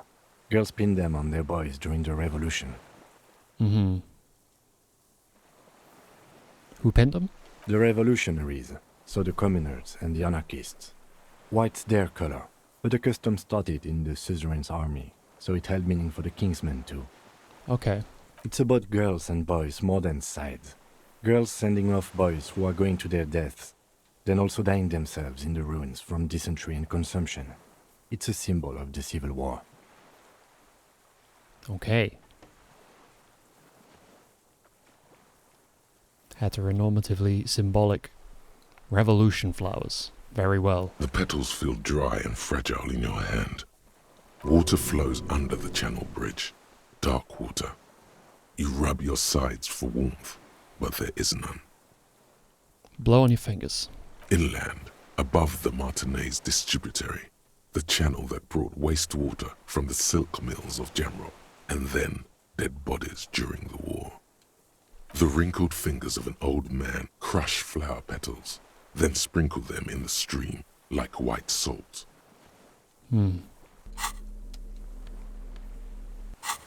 Okay. It's weird how it just zooped me out and back into my inventory. I feel like I'm not used to that.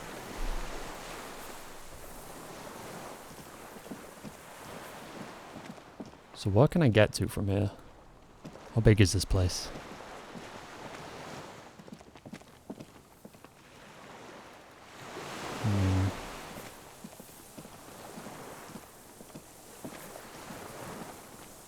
So that's just like a whole dude. That's terrifying.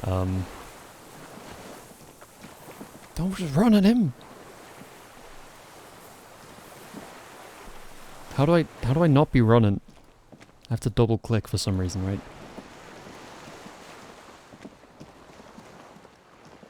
I gotta get rid of this fixation I have with walking instead of running, but I feel responsible for that woman's suicide and it's messed up my legs.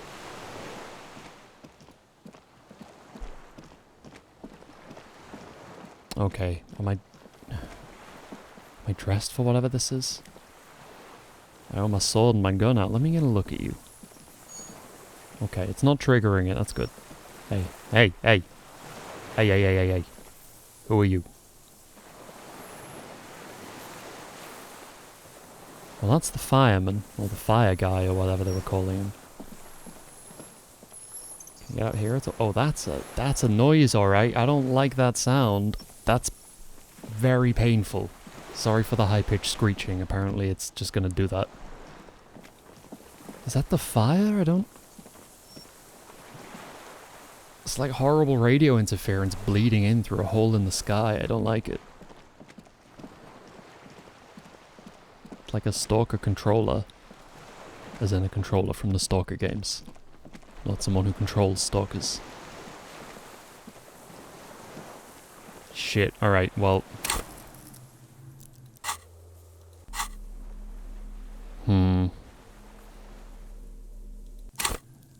Call me Tim Allen because it's tool time. Please don't actually ever call me Tim Allen. I'll pay you not to if it comes to it. Fuck, I don't know what this is gonna be.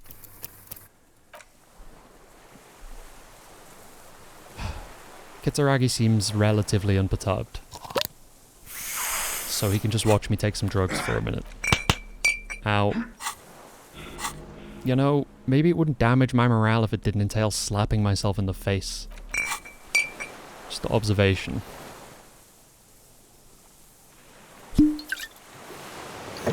All the drugs.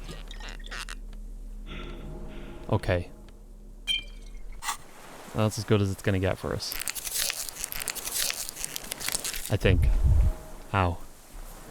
He doesn't look like a threat. I think he's holding a gun. It might be a crutch, I can't tell. What's the difference, etc.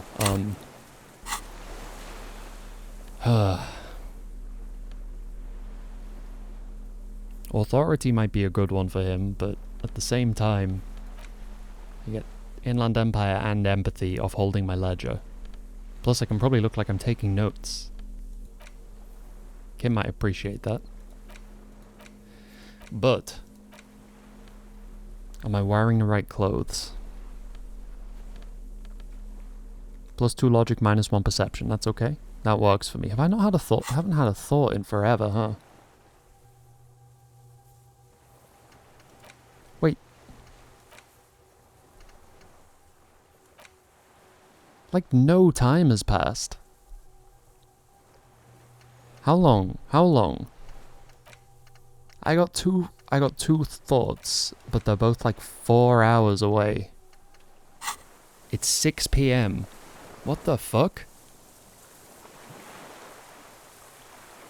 But I want the thoughts. Is there anything I haven't read? I don't know why I can't remember if I read the Man from Helmdall and the Devil Woman. The edges of the pages I didn't, are okay. worn and smudged. A lot of people have read about the Devil Woman's altercations with the Helmdall Man. Look at the back cover. The jacket copy proclaims, Man from Heimdall returns in his most exciting adventure yet. After crashing into a strange jungle, cannibalistic natives abduct his only surviving comrade, Noble Tyribald. Before Man from Heimdall can mount a rescue, This is kind of nice. We just got this little campfire book club. I'm choosing to believe I'm reading this out loud to the two gentlemen. he is ambushed by a tribe of female warriors and taken to the ancient citadel of Cloud City, where a mysterious and wicked queen rules supreme. Will Man from Heimdall be able to escape his dire situation and find his missing friend? Let's find out. You open the book to a random page. Man from Heimdall, wielding his two Zweihanders, is carving through a sea of savages, his visage fixed in grim determination. The Sea of Savages part is not perfect. I was referring to dual Zweihanders. Such that, such like as one mate. Sorry, that's. I'm very distracted by a noise, specifically because I know it's noise associated with the fact that someone just tried to. I say just. I don't know when. Has tried to break into the garage.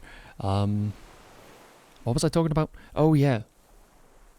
Don't approve of this obviously kind of fucked up racist sexist book. I do approve of dual Zweihanders. That's just good stuff. I think you can do that in Dark Souls 3, right? And probably in Elden Ring, though I hear that Zweihanders are not good in that one. His arms whirling like windmills are soaked with the blood of his enemies. Mangled corpses litter the battlefield. It calls out to you. This is the spirit of Revachol. Oh shit. Gritty and heroic. Berserker rage burns in his azure-hued eyes as he brings glory and honor to his long-lost Heimdalla tribe. From the village of Heimdall, the ivory giant roars like an ice bear, and the winds of Gatla howl out his name. Give me more. Man from Heimdall rides on a gilded griffin, his golden mane billowing in the breeze. Both Zweihanders sheathed on his back. He is off to war. Will he conquer his enemies? Will he conquer himself? Onward. The steel muscles of Man from Heimdall gleam in the humid jungle air. Yet the man does not sweat. In meditation, his soul drifts in the frigid northlands he calls home. Holy shit, this is so me. A passage reads, The man from Heimdall looks up, his eyes blue as the mountain lakes of his homeland. He rarely speaks, but now his voice booms in the darkened throne room. Do not try to sap my masculine essence, wicked temptress. Son of Heimdall will never succumb to your seductive wiles. Okay. Thine spells are no match for purity and strength of will. Brothers of Heimdall, stand above the vices of flesh, for it is weak and corruptible, yet mine is forged in gore and strife. Queen Lydiana just laughs, a sultry and salacious sound, then says, I have grand plans for you, man from Heimdall. She gestures her diabolical hand toward an array of potions and unguents. First, you shall please me. Then lead my armies against the vicious cannibals. Not a muscle moves in the face of the man from Heimdall. Yet inside, there is turmoil. This goes against all he holds sacrosanct. I kept hoping it would get better, but the writing is terrible and repetitive. What do you even know about literature? Have you ever read a book in your life? Excuse me, I know a thing or two about critical analysis and art. Write a thesis. Man from Heimdall is done with you. No, I didn't mean stop. You open the book to a random page. Man from his arms, it calls out to you. This is the spirit Giving it of another Revachol. chance. Berserker rage burns. Man from Heimdall, the steel muscles. A passage, thine spells. I have grand plans for you, man from Heimdall. She gestures her diabolical hand toward an array of potions, and in the final pages, man from Heimdall mounts Gallavarin, his mighty griffin, and turns his gaze to the horizon. Queen Lydiana is dead, but an army of cannibals is storming the gates and still there's no word of trusty Tyribald. To find out what happens next, you'll have to pick up Man from Hjelmdal and the Three-Eyed Skull, available in fine bookstores everywhere. Spring 39. But I need closure. What else have I got?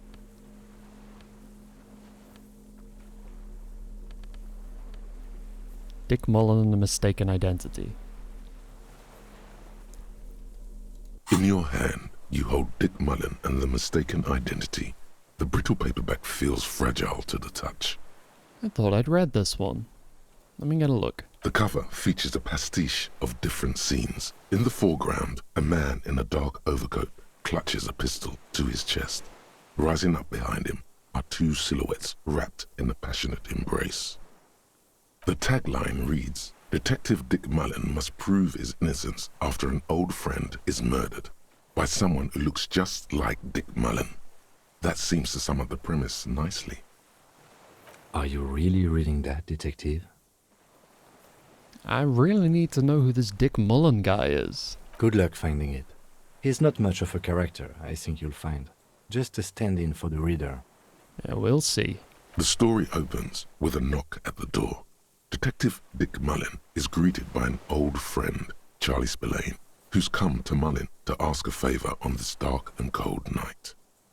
Spillane needs Mullen to drive him in from Vespa to a small town along the Insulindian coast. Despite his friend's apparent agitation, Mullen does as he's asked, then returns home where he passes out drunk, as he does most nights. Look, I can't judge. 2 days later, Mullen is arrested by the Vespa police and charged with the murder of Charlie Spillane. At his interrogation, Mullen learns that Charlie Spillane was shot in a bar in the very town Mullen dropped him off in by a man matching Mullen's description. So I know Vespa's a place, but I am absolutely just picturing like a police squad on little Vespa scooters. Desperate to clear his name, Mullen manages to convince the Vespa police to release him for 3 days so that Mullen may solve his friend's murder and prove his innocence. The cops release their prime murder suspect so we can find the real killer? Are you shitting me? What's the matter, detective? The lieutenant turns to you with a start. I don't know who's writing this shit, but I get the feeling they aren't experts on homicide investigations.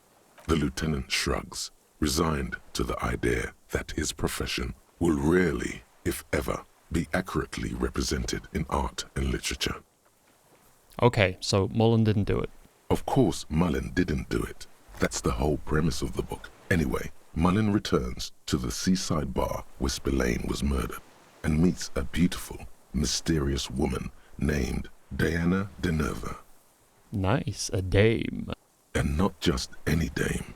She's truly one in a million, a knockout whose mind is as dangerous as her curves. But she's got a secret. Man, who doesn't? Secrets are the currency of human relations. Your secrets are unknown even unto you. So does that make you a rich man or a beggar? Oh, shit. Perfect. Sorry, that was a sound effect from my brain exploding, which I normally only do sarcastically. That was honest enough. That was good as hell. Yeah, keep reading, now it's getting interesting. De Nerve reveals that she was Spillane's lover, and that he was mixed up with a local amphetamine smuggling operation. As soon as Mullen begins pulling at strings, the whole conspiracy begins to unravel.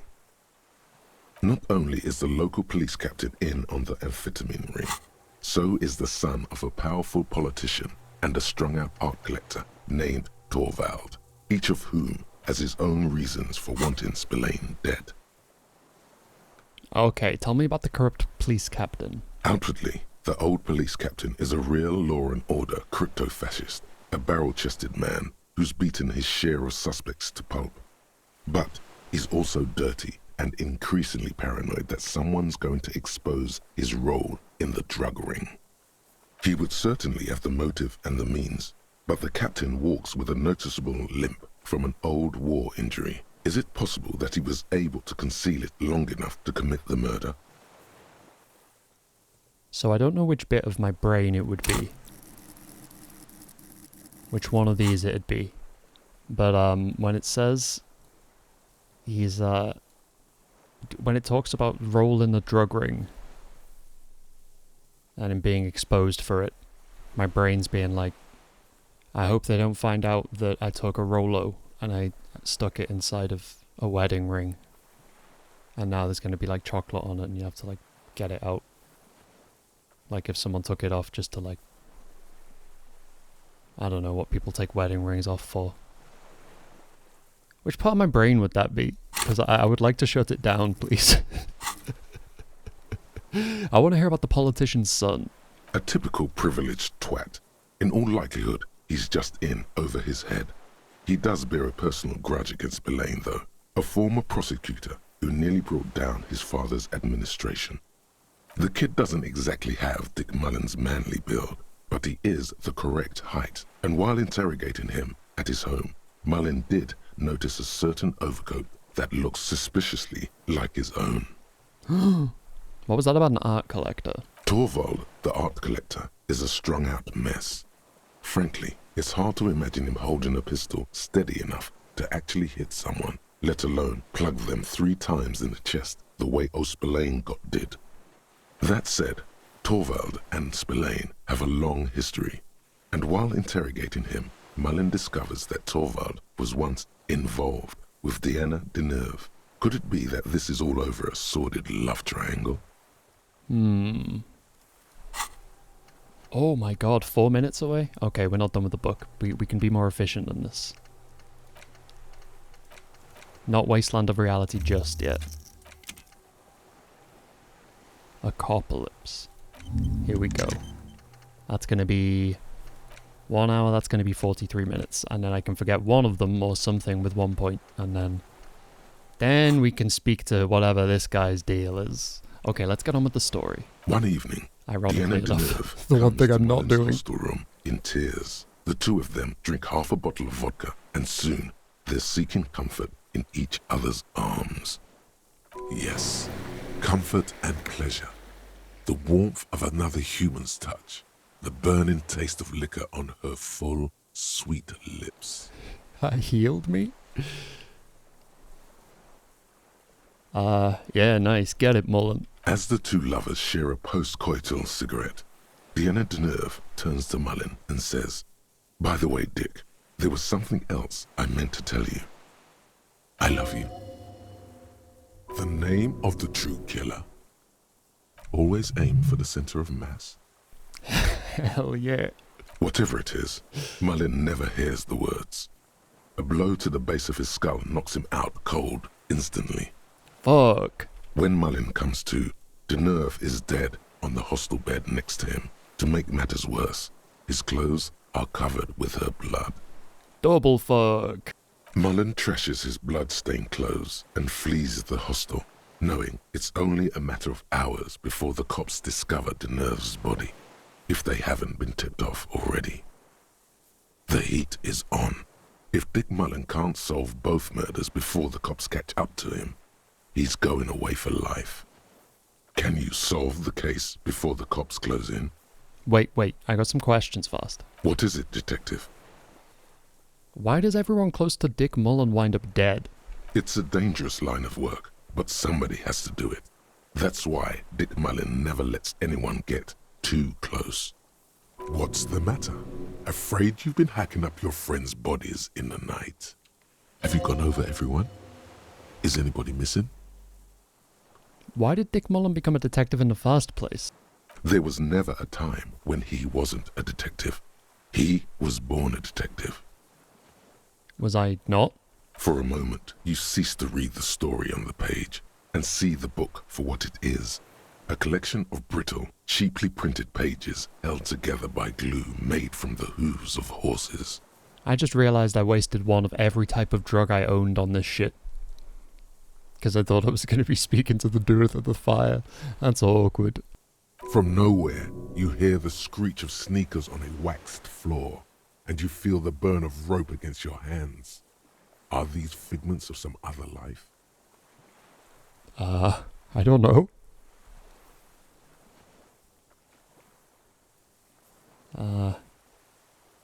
Okay. What the heck's a gyme? You won't find the answers you're looking for here, in other words. Okay. Why bother solving crimes when the world is so evil? Is it really so evil, detective? It's pretty fucking evil. Then why are you still here? Because I don't want to let Kim down. Just make sure you don't lose him. You'll not find another like him. Believe me, I know. I did lose him on the Switch. I didn't do anything wrong. It just glitched out and despawned him. And soft-locked me. Completely. I lost much progress. It was very traumatizing. But then, what does this book know? It's just a poorly made piece of pulp garbage made to be consumed and discarded. I don't have any more questions. I figured it all out. So, who did it, detective? Who killed Charlie Spillane and Deanna Deneur? Love did them in. What? That doesn't even make sense. There's never a straight answer with you, is there? You just get hooked on random stupid notions and then repeat them every chance you get. Whatever do you mean? Loser! You're a loser! Are you feeling sorry for yourself? Well, you should be, because you are dirt! You make me sick, you big baby! Oh, I forgot to unload him. Sensational. Now go on. Find out who really did it. Okay, finish the book. You begin furiously flipping through pages. Even as you know these books follow a series of well-worn tropes, you find yourself completely engrossed. You're turning pages so fast, you don't even notice the ancient spine coming unglued.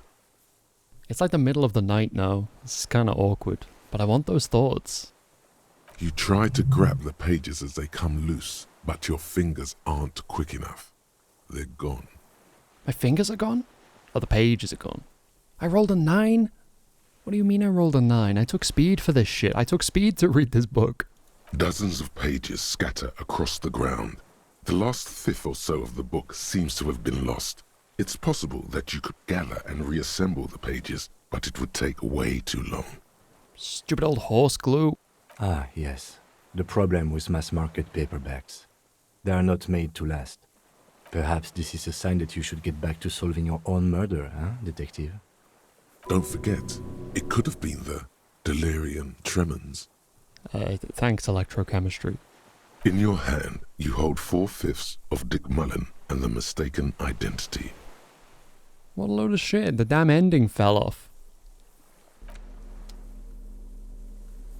We'll never know. I didn't even roll half what I needed for that check. My hand-eye's not even that bad, is it? 5, you know. It's not amazing, but... Still no thoughts either. 15 minutes. Maybe there's other stuff in my bag I haven't actually read. Because I really thought I'd been over those two. Went all the way through Ruby's journal, right? A textbook for the first grade in primary school. On the cover, a humanoid teddy bear is pushing a wheelbarrow full of letters. He is not doing a good job. The letter S is dangerously dangling from the cart, while E fell off a long time ago. Children should pay more attention. You hold in your hand the colorful primer. The title reads, "A Primer for Small Kids." There's a bear involved. If I manage to mentally cure my own alcoholism while reading this book, that's huge. Exactly what I need. This book will show you the score. Get you oriented with those basic concepts you appear to be hazy on. The anthropomorphic bear will give you the lowdown of your life. On what? The alphabet. Okay. I'll take a look. Every page has one word designating one letter of the alphabet with a faded illustration. Most of them are scientific and cultural principles. It goes as follows. Hey, Karma. Yeah, this is my first run, or at least I have 2 runs, which were kind of neck and neck for a bit, because I'm also playing on my Switch, but on my Switch the last thing I did was Confrontation with Ruby, so everything is completely new to me at this point. Yeah, let's do this. Let's jam 3 thoughts in my brain very rapidly, even though it's going to involve forgetting one. A is for azimuth. B is for Boreas. Oh, this is great. C is for cosine. D is for diamite. E is for ellipse. F is for phlogiston. G is for gamete. Mm-hmm. H is for homeboy. I is for econ. J is for Eura. K is for collapse. L is for laudanum. M is for myriad. N is for nadir. O is for aureole. P is for perihelion. Yeah. Q is for quasar. R is for rhododendron. S is for sinus. T is for tricolor. U is for ultra. V is for vector. W is for Wahrheit. X is for xylophone. Y is for Ustava. Z is for zenith. This is kind of more time consuming in real life than it is in the game clock right now. That's it? That's it. You know the alphabet now. And my date of birth, apparently. Kim, I know the alphabet now. Good. I also know the alphabet. Well, with your knowledge of the alphabet, and my similar knowledge of the alphabet, I think we're unstoppable. Only one of the thoughts. That's good, though. That gives me a little break. I need to rearrange something. Okay, what kind of detective am I? I am... Those are my numbers. Seemingly mostly superstar. I think I've had a few copper-type thoughts in my head. I don't remember which ones I've actually forgotten, appropriately enough. 24 communist, apparently, 5 fascist, 6 ultra-liberal, and 8 moralist. I did what was supposed to be the moralist ending, but it didn't really end anything. I'm not sure I even got an achievement for it, so I probably messed it up. But I ended up doing that segment 3 times, because one time it broke, another time I had to stop in the middle because it was longer than expected. And it's like, no, you don't understand, I have to find a save point. Yeah. Okay. Date of birth generator. Date of birth generator. You were born in the year 07, in the last year of the commune of Revachol, right before it fell, in the old military hospital on the ground floor, where people usually came to die during a snowstorm. The revolution had about 1 year left to go, and the fires were still burning bright. There were explosions in the blizzard. This was 44 years ago. You are 44 years old. The bloating might never leave your face, but beneath it, you still have some years. You still have some hope. That is an unexpectedly positive one. That actually kind of hit me. That's really sweet. So I'm 44, and it's not the end of the world. It might be the end of the world. A lot of things are leading me to believe that the world may be ending. But if it is, it's not because I'm 44. Learning cap for logic raised to 4, -1 difficulty to all physique passives. I don't think either of those are going to do anything for me at this point. But I don't do it for the bonuses. I do it for the solution text. Thank you, Karma. I do try and kind of...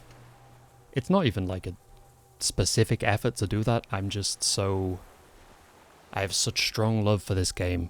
I'm desperately trying to milk every bit of text and everything I can out of it where it lets me, without also then messing up the intended experience. Because I know sometimes, obviously, things go a certain way, and for that to kind of have the effect that it's meant to narratively, you need to let it do that. So I've not really been save scumming much at all. But yeah, Every last bit of writing in this game really hooks my brain. And it's fun to just read out as well, a lot of it.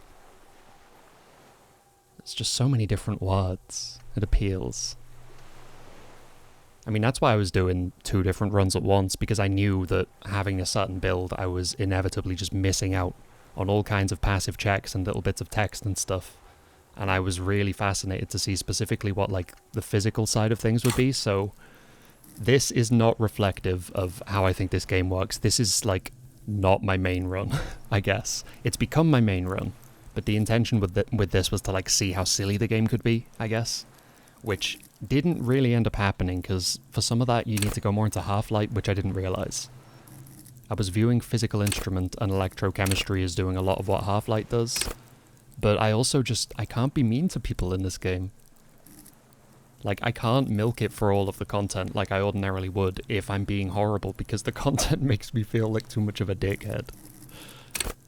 So yeah, I've ended up with a really weird build here, and I'm missing out on so much great stuff, because like my Inland Empire's only 4, Conceptualization's only 3, Empathy as well. Empathy is easily one of my favourites. It's the one that I picked as my starting one on my other file, I think. And just the little bits that Empathy adds in give so much character for me. Yeah, the stats I have on this run are probably really similar to on the other one, except on my other run, just because it's like, I go for slightly sillier options on this one, I guess, because it's on stream, so my superstar's at 12, whereas on my Switch one, I think I'm heavily sorry cop weighted. I'm constantly apologising for all the horrible things that I did before the game began. And even things I didn't, probably. So which one am I going to forget here? Because it's going to cost a point, which I'm not in love with, but we are on the verge of another one. So it will swiftly be replaced. I do also have to find something else to read to kill just a bit of time, and I'm hoping that by killing so much time on this day, I'm not really messing up whatever this conversation with this guy's going to be. I wouldn't put it past this game to, like, have a thing where now I'm going to speak to him and he's been like, why have you just stood there for hours? What's wrong with you? Because I really have just stood next to him reading children's books. It kind of undermines the intrigue attached to his appearance, but I just wanted progress on these thoughts. I don't think there's going to be many more Arno van Eyck gig posters. And I don't think I'm going to be revisiting any white checks, so you know what? Pain me though it does. And I hope Egghead never finds out, because this is not hardcore to the mega of me, but I'm going to forget this one. Sorry, Arno.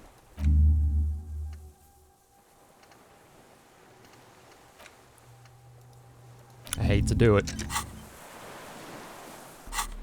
But it's attached to a chance of maybe putting my alcoholism behind me, despite the fact that I am holding a bottle of wine from which I just swigged. That's awkward. Anyway, which book now? Pretty sure I read Ruby's Journal all the way through. I read this weird fascist one, right? And In this your one? hands, you hold Oh, okay. 16 Days of Coldest April by Yekaterina Dahl. The cover image shows a row of concrete apartments above which span a black and white rainbow. Feels heavy. Indeed, the book is unusually heavy in your hands, as though the cover were lined with lead. It would do that in Grad. How long is this book anyway? You flip through the book. The pages are thinner than you realized, and the type quite small and tightly set. It's nearly 600 pages long. Oh, I've been desperate for anyone that I know to play this game so I can just talk about it incessantly at them. Because, like, I can't do so until they have, because I don't want to spoil anything. I did buy this game for a friend of mine recently, because it was on sale, and I know he will love it. And he's really excited to get to it as well, but he didn't want it to share space with Elden Ring, I guess, but he's up to the last boss in that, so I think I'm close to having someone that I can just, or at least I'm really excited to know what his progress through it's going to be like, as much as anything else. but I really want to talk about my own file and stuff, you know. Over weeks, I've kept wanting to just, like, message him saying, like, this bit, or just send screenshots. I'm like, I can't do that, because I know he's going to play it at some point, and I'm pretty sure he's going to love it. But I'm waiting on that. I highly relate.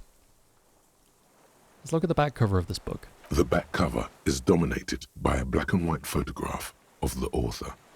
What does she look like? She can't be much older than her mid-30s in this photograph. And yet, from this cover, the eyes of a sad old woman stare back at you. Oh, okay. In cold, detached prose, the author describes a scene from one of the Yugoslavia riots in the 20s. Youths overturned motor carriages and set trash cans ablaze, while heavily armored guardsmen dash in and disperse them in a flurry of baton blows. As ethnic tensions run wild, a pair of young lovers meet each other on the street.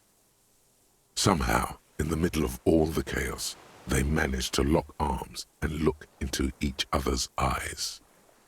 What happens next? It would physically hurt you to keep reading. Are you sure? I don't know, I got a head full of thoughts. Fuck it. Do it. It can't be worse than what you've already felt. I mean, I will read this at some point. I'm a bit worried about the fact that it's gone 11 p.m. Because I don't think I have anywhere to sleep on this island, other than the place I already slept. My concern is more that I don't think Kim has anywhere to sleep on this island. He can't just keep standing there by the smoke. It's gonna mess his lungs up so bad. It's only 10 more pages, but I can come back to it, maybe. I'm gonna presume I'll have a chance to come back to it. So no, for now, I will not subject myself to Gradian realism. You've made the right life choices today, sir. Well, I got experience from saying no. That feels good. Okay, think me. Wasteland of reality. Congrats, you're sober. It will take a while for your body to remember how to metabolize anything that isn't sugar from alcohol. So you're going to be pretty ravenous soon. Eat plenty. You can expect your coordination and balance to improve in a couple of weeks. In 2 months, you might start sleeping like a normal person. Full recovery will take years, though. It'll be depressing, and it'll be boring. Don't expect any further rewards or hand claps. This is how normal people are all the time. That's, first of all, unfortunately undermined by the fact that my character's literally drunk and holding a bottle of wine. But that is both like an inspiring and devastating description of sobriety. Like, that's uplifting, and I'm happy for my character, except, again, for the fact, you know, wine. But that sounds exhausting, you know? Bonuses. Oh my god. -1 physical instrument. -1 inland empire. -1 suggestion, because I'm a boring, sober insomniac. +1 psyche, return of the self. No positive effects from alcohol. Wow. Okay. That's mechanically devastating. But am I really going to be the person who specifically throws away sobriety? Just deletes the idea from their brain permanently because it's too difficult? Because it seems like too much of a disadvantage? Because it's going to make the conversations that I have worse? I don't think so. Damn. That's a hell of a thing. Cop of the apocalypse. It's not fire. It's not ash. There will most certainly be a sea of corpses leading up to the event. But it won't be war or pestilence that causes it. Oh no, the event will belong to a genre of cataclysm no man has dared to suspect would ever come to pass. You can only sense the shape of it. like a cavity, a pit opening up in your stomach, a throat into which the world will vanish. The streets, the grass, the stars, all will be rolled back.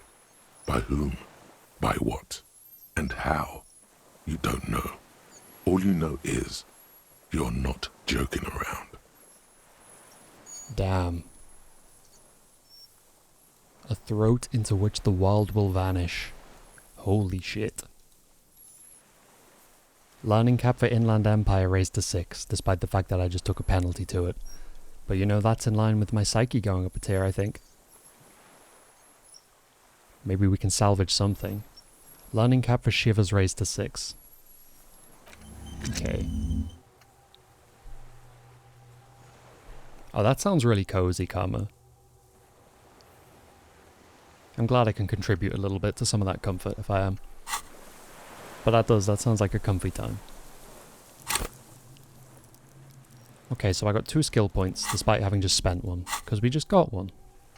You know, the system works. Is there anything I could think about that I haven't? Several things. Okay. Magnesium-based life form. I mean, let's not just stand in front of this dude reading all our books until we memorize thoughts that we're gonna run out of the ability to even delete soon.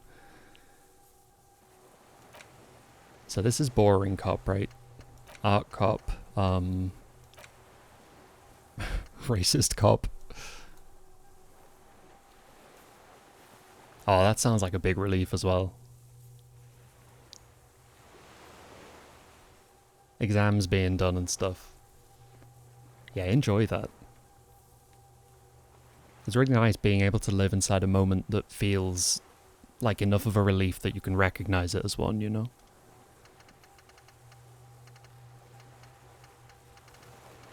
This feels like a truly horrible place for me to stop, but I am gonna have to, because it's gone 7 PM, which is way later than I thought it was. A large part of me was expecting this session to finish the game. Again, I'm blissfully unaware of how far I am from the end, and I like not knowing because I think if I had any idea it would inform my decisions and the way I felt about stuff that was going on. But there is something of a sense of finality about a lot of the text it's given me, which started right at when I got on the boat and it was like, hey, you know, you can't take this boat back, right? But it doesn't mean we never go back, necessarily. It could be that this is just a section that you have to get done in one go. But I do feel like this is wrapping up in some way, and I definitely can't give it the attention that it needs right now. I would love to return to it later tonight, but I mean, yeah, I've been up for over 4 hours, it's pretty mentally taxing to some extent. Like, I don't feel exhausted, but I know I'm gonna do a worse job of reading through the stuff, making sense of things, etc. So I stream every weekday, and then I also do like an extra stream on either a Saturday or a Sunday. I'm not sure when it will be Disco Elysium, but it'll probably be the next stream, to be honest, because yeah, this is a difficult thing to stay away from, and I would not be stopping now unless I had to, because I couldn't really be more engaged. And I really, really need to know what's going to happen. It feels like all I've really done on this stream is come to this island and have an unbelievably horrible dream. And then come out here and like read a children's book and discover that sobriety is just going to be awful. But you know, that's technically progress. Ugly, hideous, painful progress. So, yeah, I think that you can probably decently expect that either tonight or tomorrow I'll be back on this. For the good of myself and the game, probably just for the good of the stream, it probably should be tomorrow, but we'll see, because it does necessitate me keeping myself away from it. And impulse control isn't always my strongest feature. Not always my strength. ADHD and all that. At least this guy's been very respectful about us kind of just chilling. Even with Kim getting up in his personal space there. We're friends now. I don't even know who he is. But yeah, thank you for being here. I haven't spoken to him yet, no, it's very awkward. I just got here and then realised that I had thoughts that were going to happen within whatever this conversation is. Unless this conversation's incredibly short, which, let's be honest, there aren't many short conversations in this game, and this one seems a bit important. But yeah, when I realised that I'd be having thoughts very early on in a conversation that could go on for hours and hours and hours, I was like, nah, we'll just pop some books open. A bit disrespectful to him at the end of the day, but I don't know this man anything. I don't even know who he is. He doesn't seem to mind. Anyway, I'll be back soon. I hope you're doing okay. Whoever you are, wherever you are, whenever you are, whatever's going on right now. Hope you have a good rest of your day, night, whatever it is. I'll be back soon. And then probably, I imagine, based on how it seems, we'll be finishing this game. Which is going to leave a huge, huge hole in my heart. And also my desire to stream, but we'll fill it with something. Look after yourself.